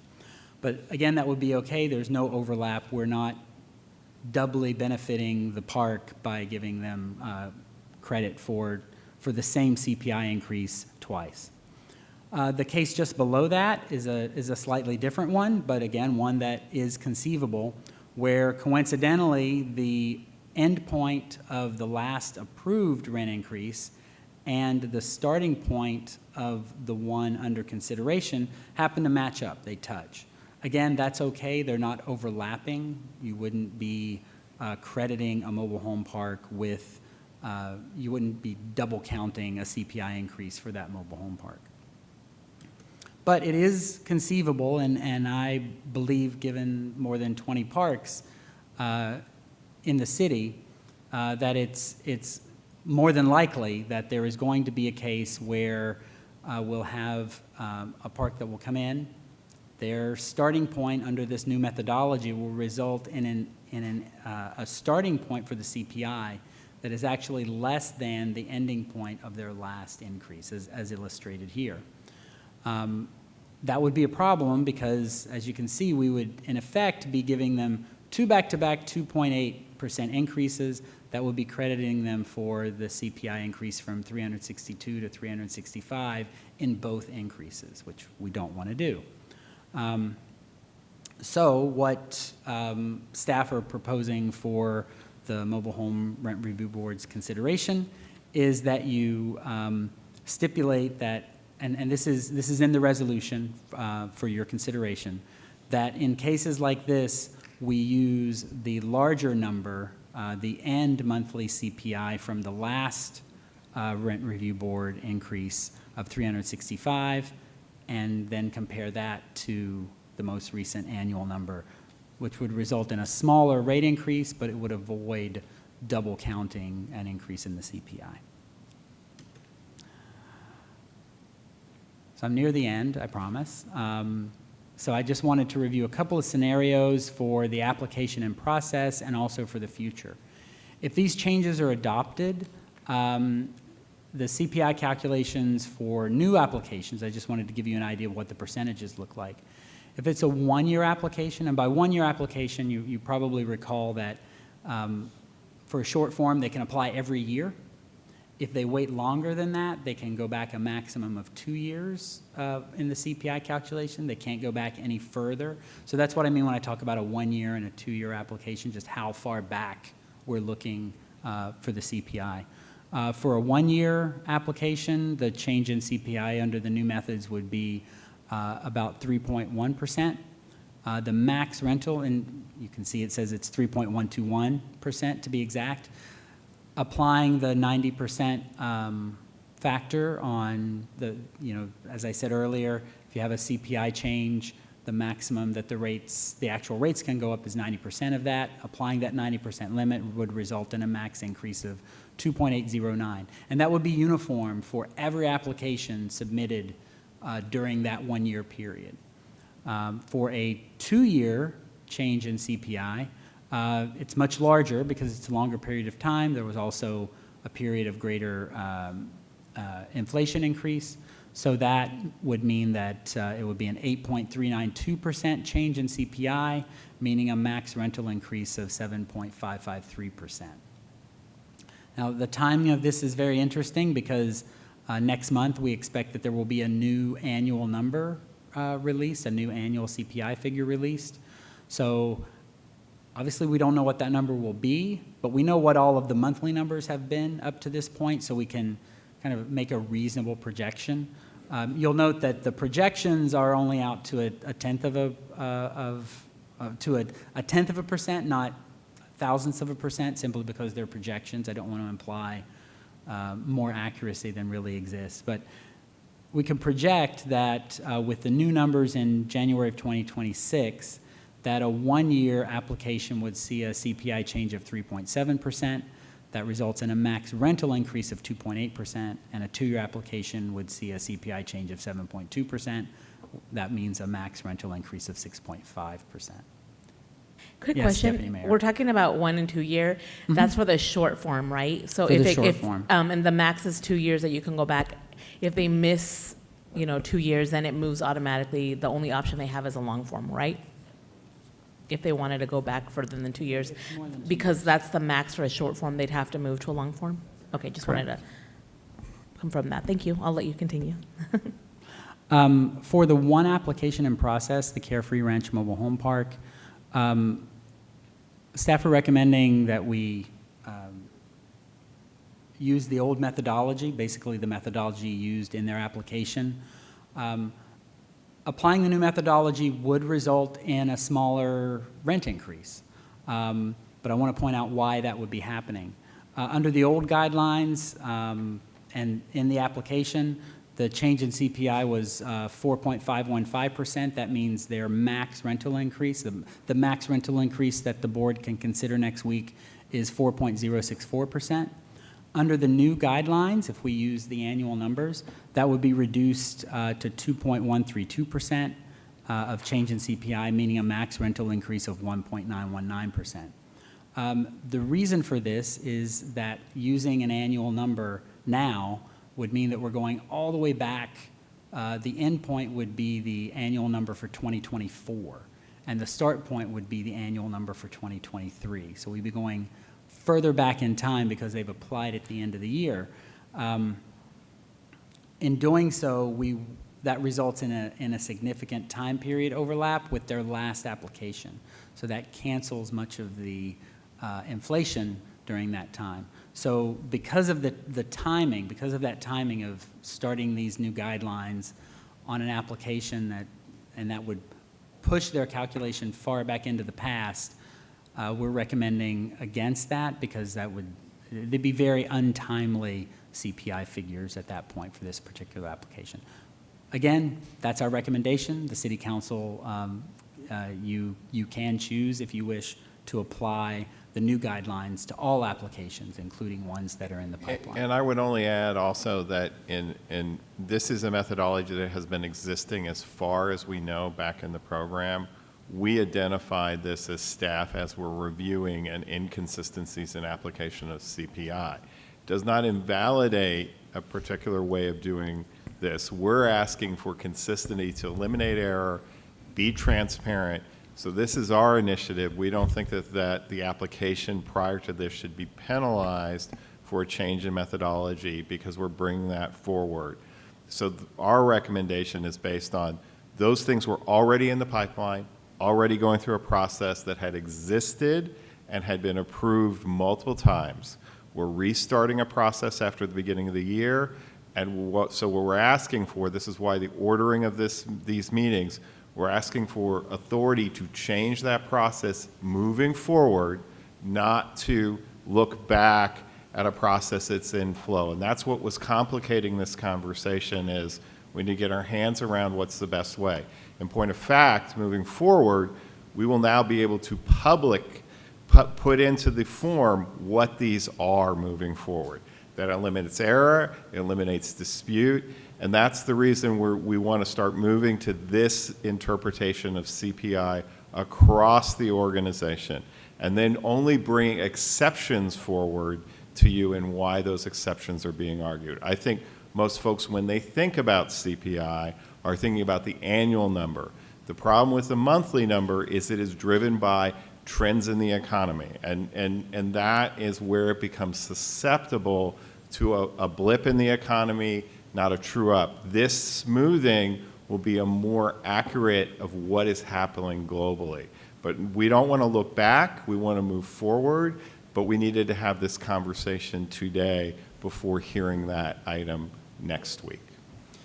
And to add to the city manager's point about past calculations, and this does not invalidate those calculations, Proposition K is silent. It says use CPI, but it's completely silent on which specific CPI figures to use. And so we want to be more specific with that so that moving forward we have a clearer, more transparent way of doing these calculations. So now I'll close with just a brief description of what the proposed amendments are. In section 11C, just striking the words of the current rent, it does not change, this change does not have any effect on how calculations are done and what the maximum rents will be. We just hope it provides some clarity in comparing the 8% to the CPI calculation. Then whichever, whether it's 8% or the CPI calculation that ends up being applied to that month's rent, that same figure will be applied to that month's rent, and that's how we'll develop the maximum rent that you can consider. You'll still be able to consider lower rents if you wish. This will just set the maximum rent that you can consider. You can consider any rent increase all the way down to 0 if you have good reason to do so. Section 11I just incorporates the formula that I described earlier, stipulating that we're using the annual CPI. One figure that is removed from this formula from previous versions of the guidelines, the 0.9 factor, the 90% factor that you multiply the change in CPI by to get the max rent was included in this formula, which made it technically incorrect because this is a calculation of the change in CPI. It's still stipulated elsewhere in the guidelines that you take this change in CPI, the result of this calculation, and multiply it by 90% to get the max rent. And then finally, section 6A, where it talks about the CPI, as sentences added to the end that says all applications will adhere to the formula provided in section 11I. And with that, another change, this long list at the beginning of the guidelines detailing all the amendments. Today's date, should you approve the amendments, will be added to this list. I think it'll bring it to a total of 15 amendments since they were adopted in 1988. And with that, mercifully, I am at the end of my presentation. And the recommended action is that you adopt a Rent Review Board Resolution number 2025-163, amending the Rent Review Board guidelines as described in the staff report and in this presentation. And I'm here to answer any of your questions, as are Danielle and Carlos. Thank you. Do we have any public comments on this item? Yes, we do. Luis Reed. Okay.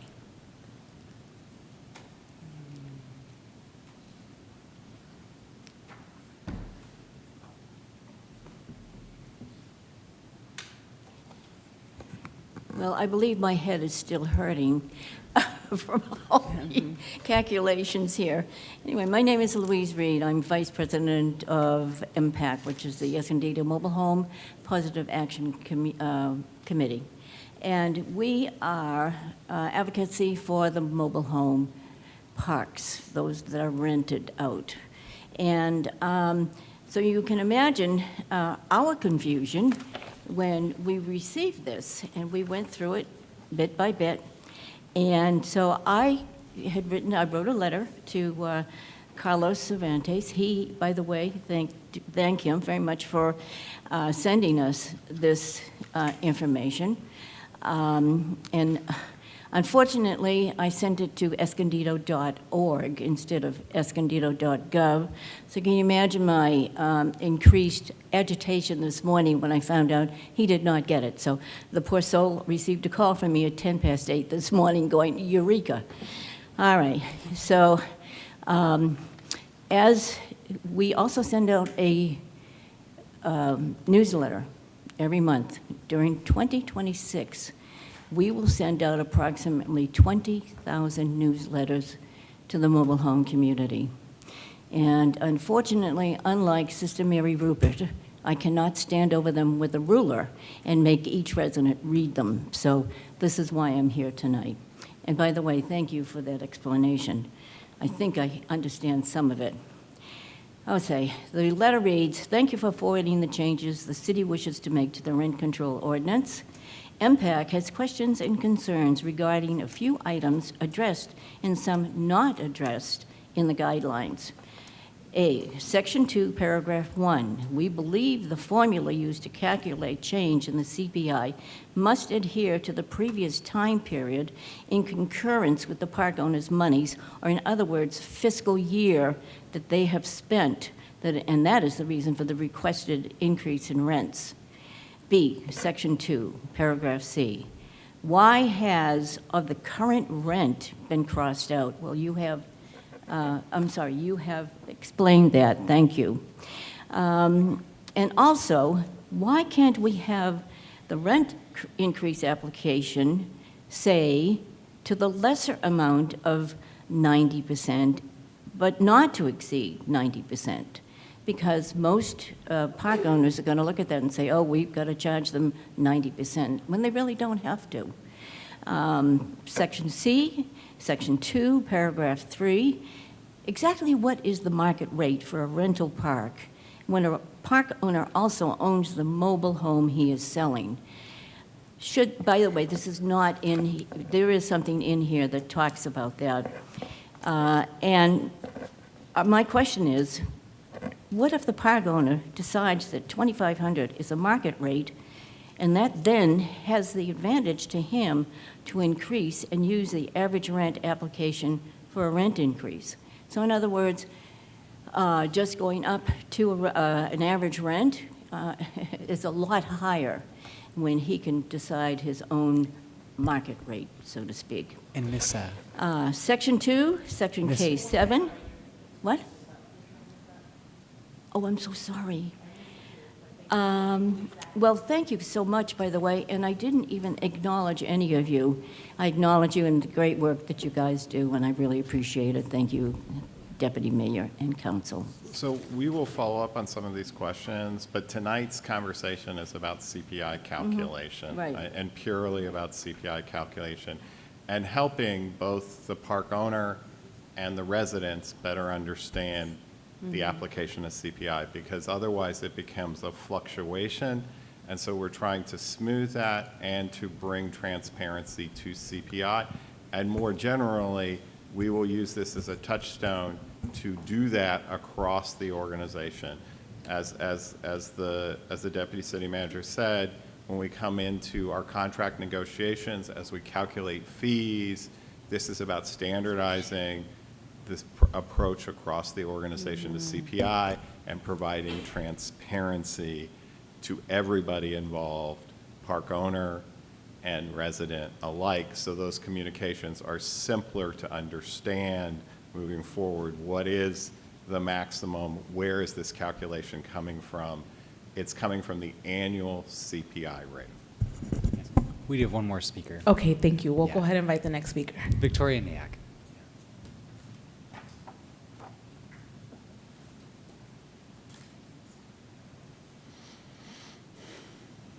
Hi. So my name's Victoria Nayak. I'm a resident of Escondido. I don't live in a mobile home park, and I don't know any of the residents there. But as I'm listening, in my background, I have a background in economics, so I'm pretty familiar with CPI. I will give you my number because I can help you understand it better.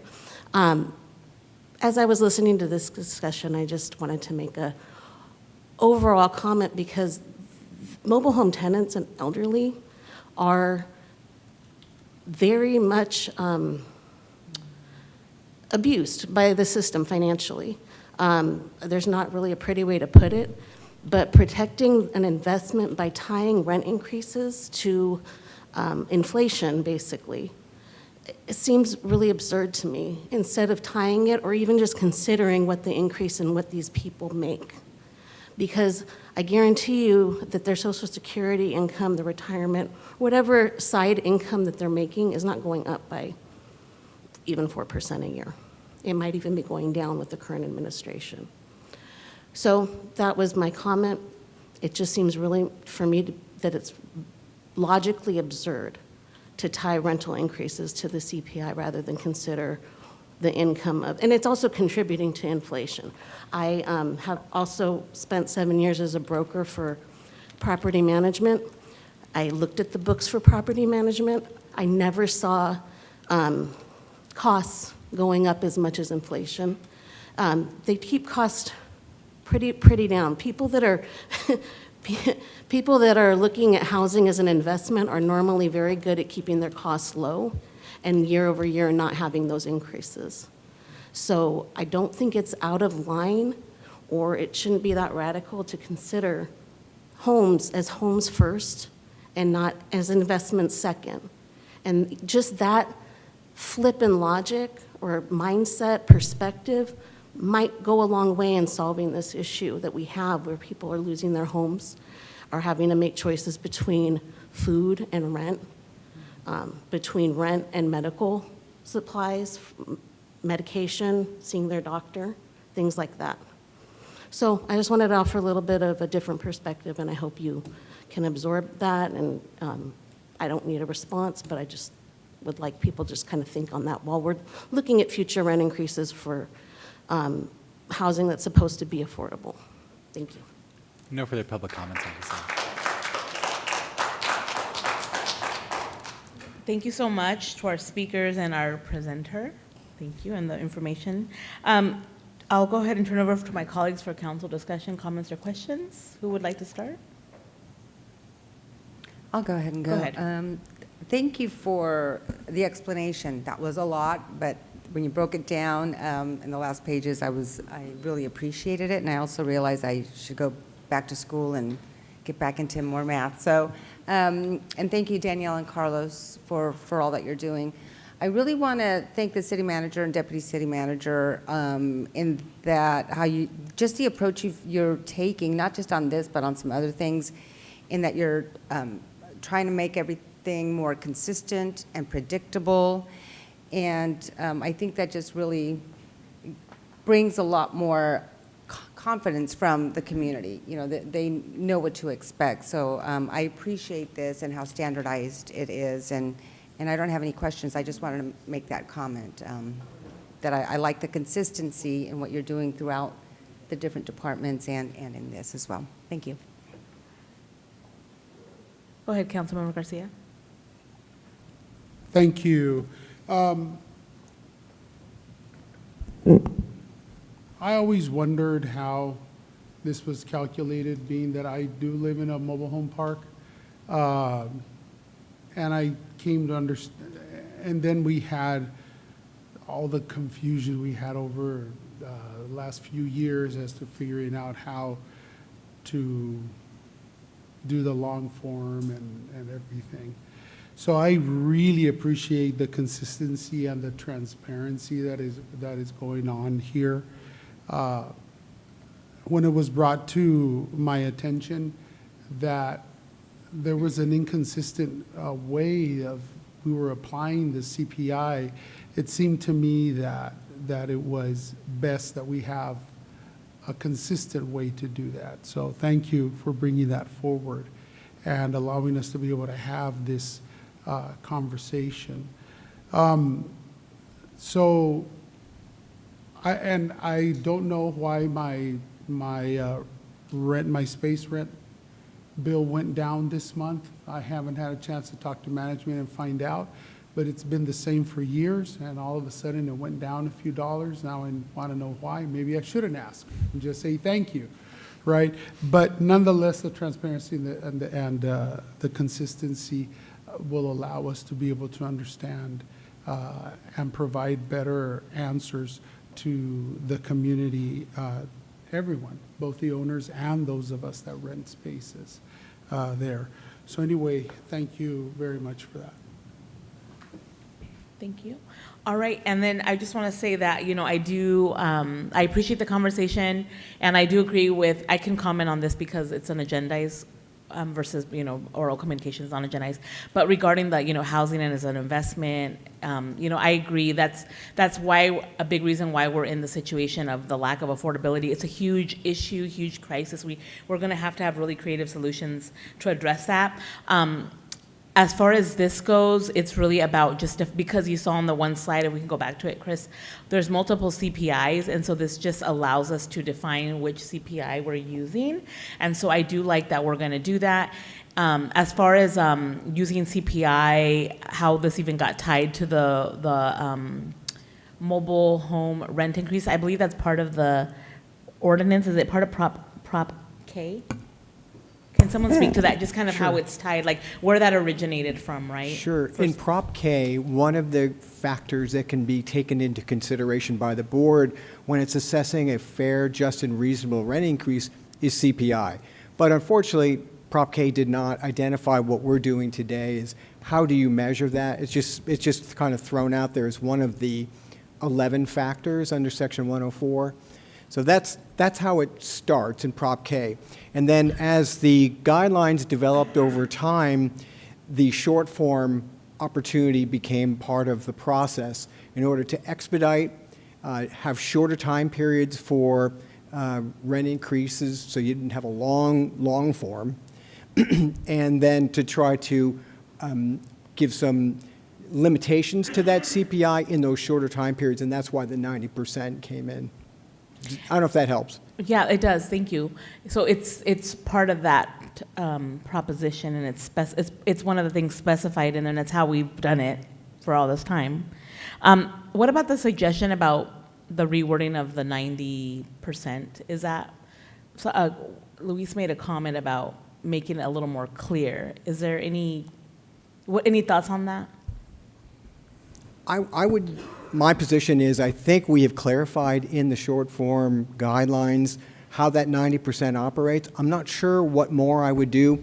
This is the first I've heard of Louise's approach. Yeah. I think, again, as the city manager noted, this is a question of CPI in the formula, and we can revisit further questions as part of a larger analysis of how those guidelines are working practically with rent reviews.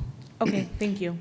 Well, and thank you for being here and being present and voicing your concerns. I know you know our housing staff, so please continue to share feedback, and I'm always open to listening about concerns or ideas you have. And when we have a more holistic conversation on mobile rent review board guidelines, I'm happy to entertain future items.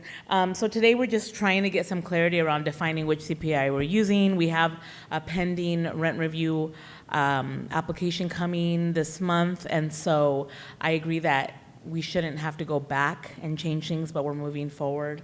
And it's the end of the year. So is this going to go into effect 2026 or after we vote on it and we go through? Do we have to do like a second reading? How does that work? It's a resolution. It takes effect immediately, but by its terms, it's only going to be for future applications. And again, the pipeline only has one, the Carefree, so it'll be And they're applicable. not impacted by it this time because they were already That's in process, correct. This Okay, item is that's not fair. for Okay. Carefree. It Got is it. just for the guidelines. Got it. But I do appreciate that we have this conversation ahead of that just for transparency and clarity. Okay, so would anyone like to make a motion on this? I'll move to approve. May I get a second to approve staff recommendation? Okay, Councilmember Christian Garcia seconds. Let's go ahead and vote. Voting is open. Motion approved, 4-0. Thank you. And then a reminder that item 11 has been moved to next week. So next we have, let me just shuffle my papers here. I have lots of papers. Hold on. Future agenda. Future agenda, thank you.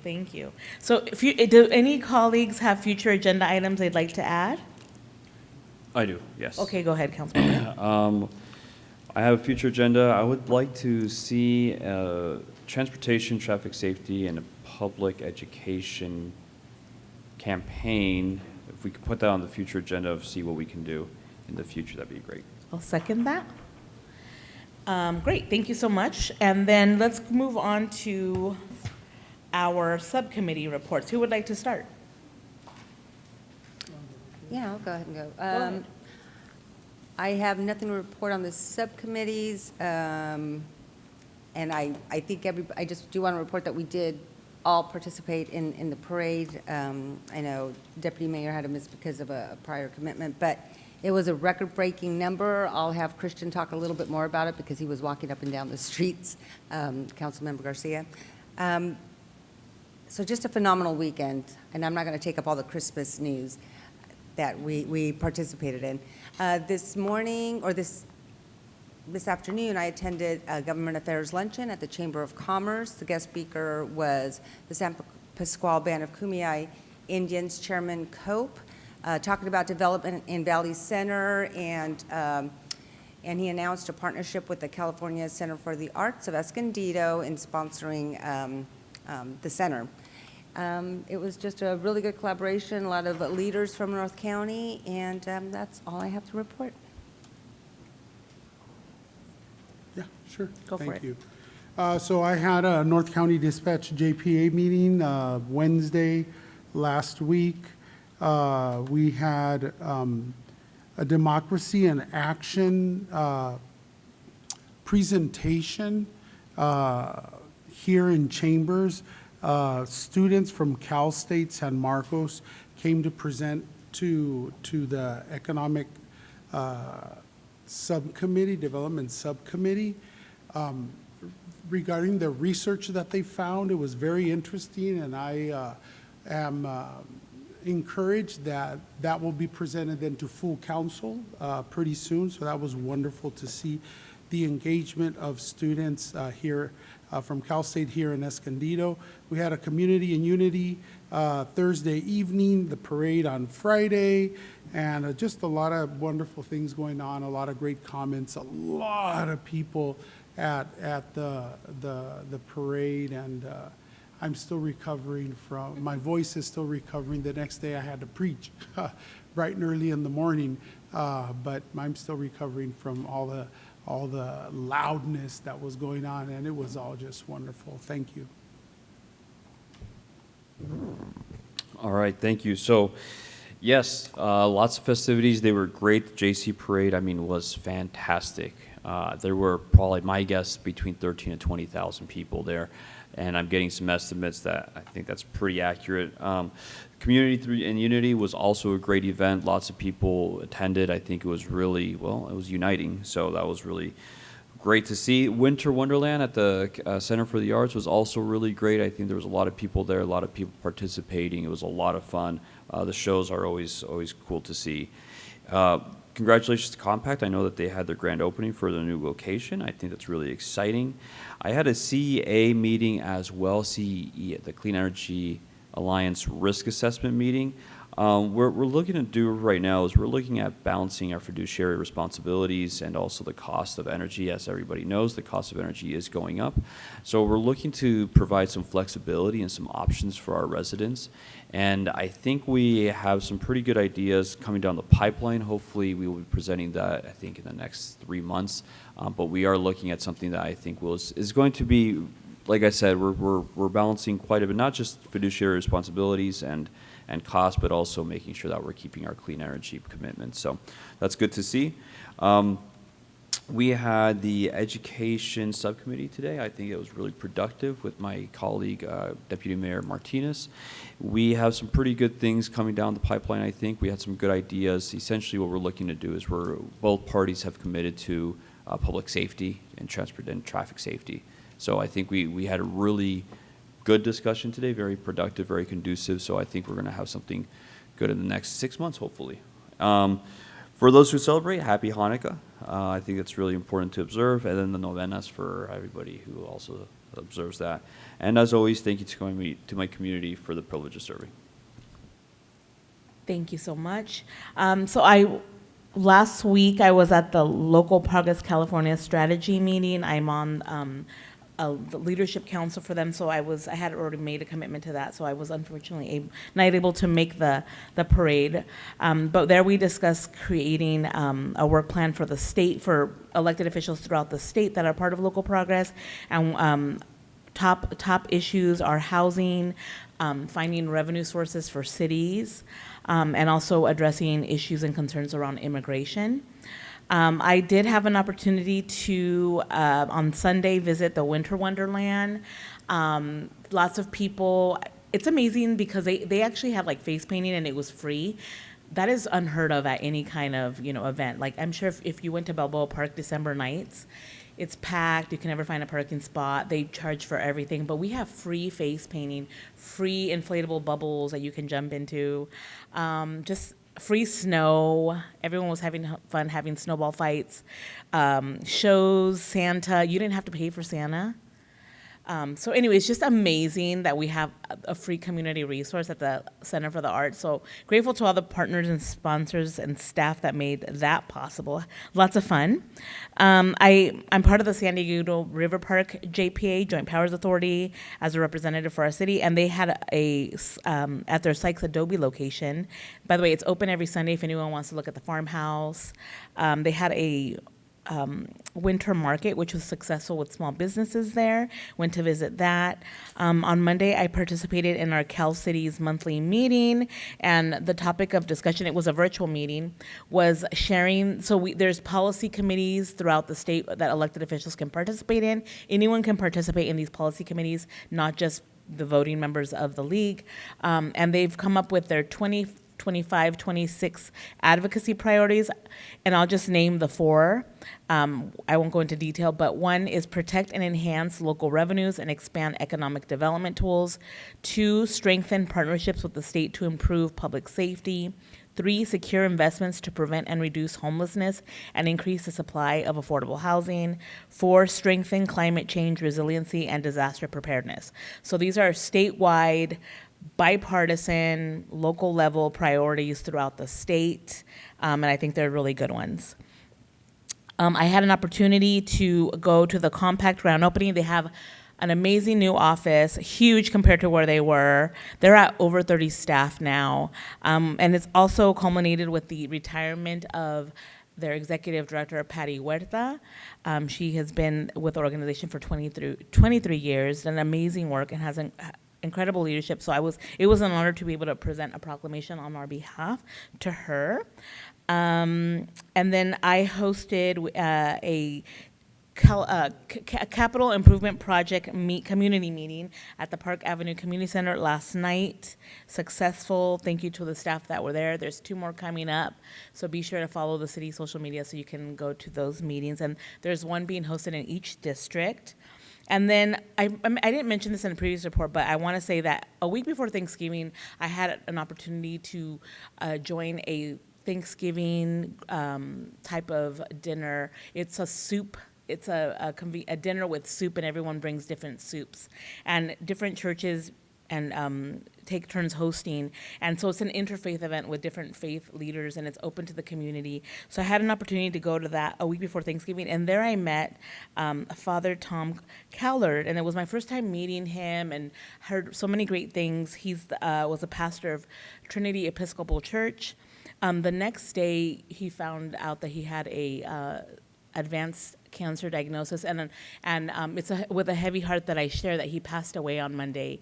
It was very sudden. Within 3 weeks of him finding out, we lost him, and so he, fought a courageous battle with cancer. And I just want to send my most deep felt condolences to everyone that knew and loved him. We lost an amazing faith leader at Trinity Episcopal Church. So sending love and condolences to all. And I will close with that. The next item on our agenda is our city manager report. Nothing to report. Okay, nothing to report.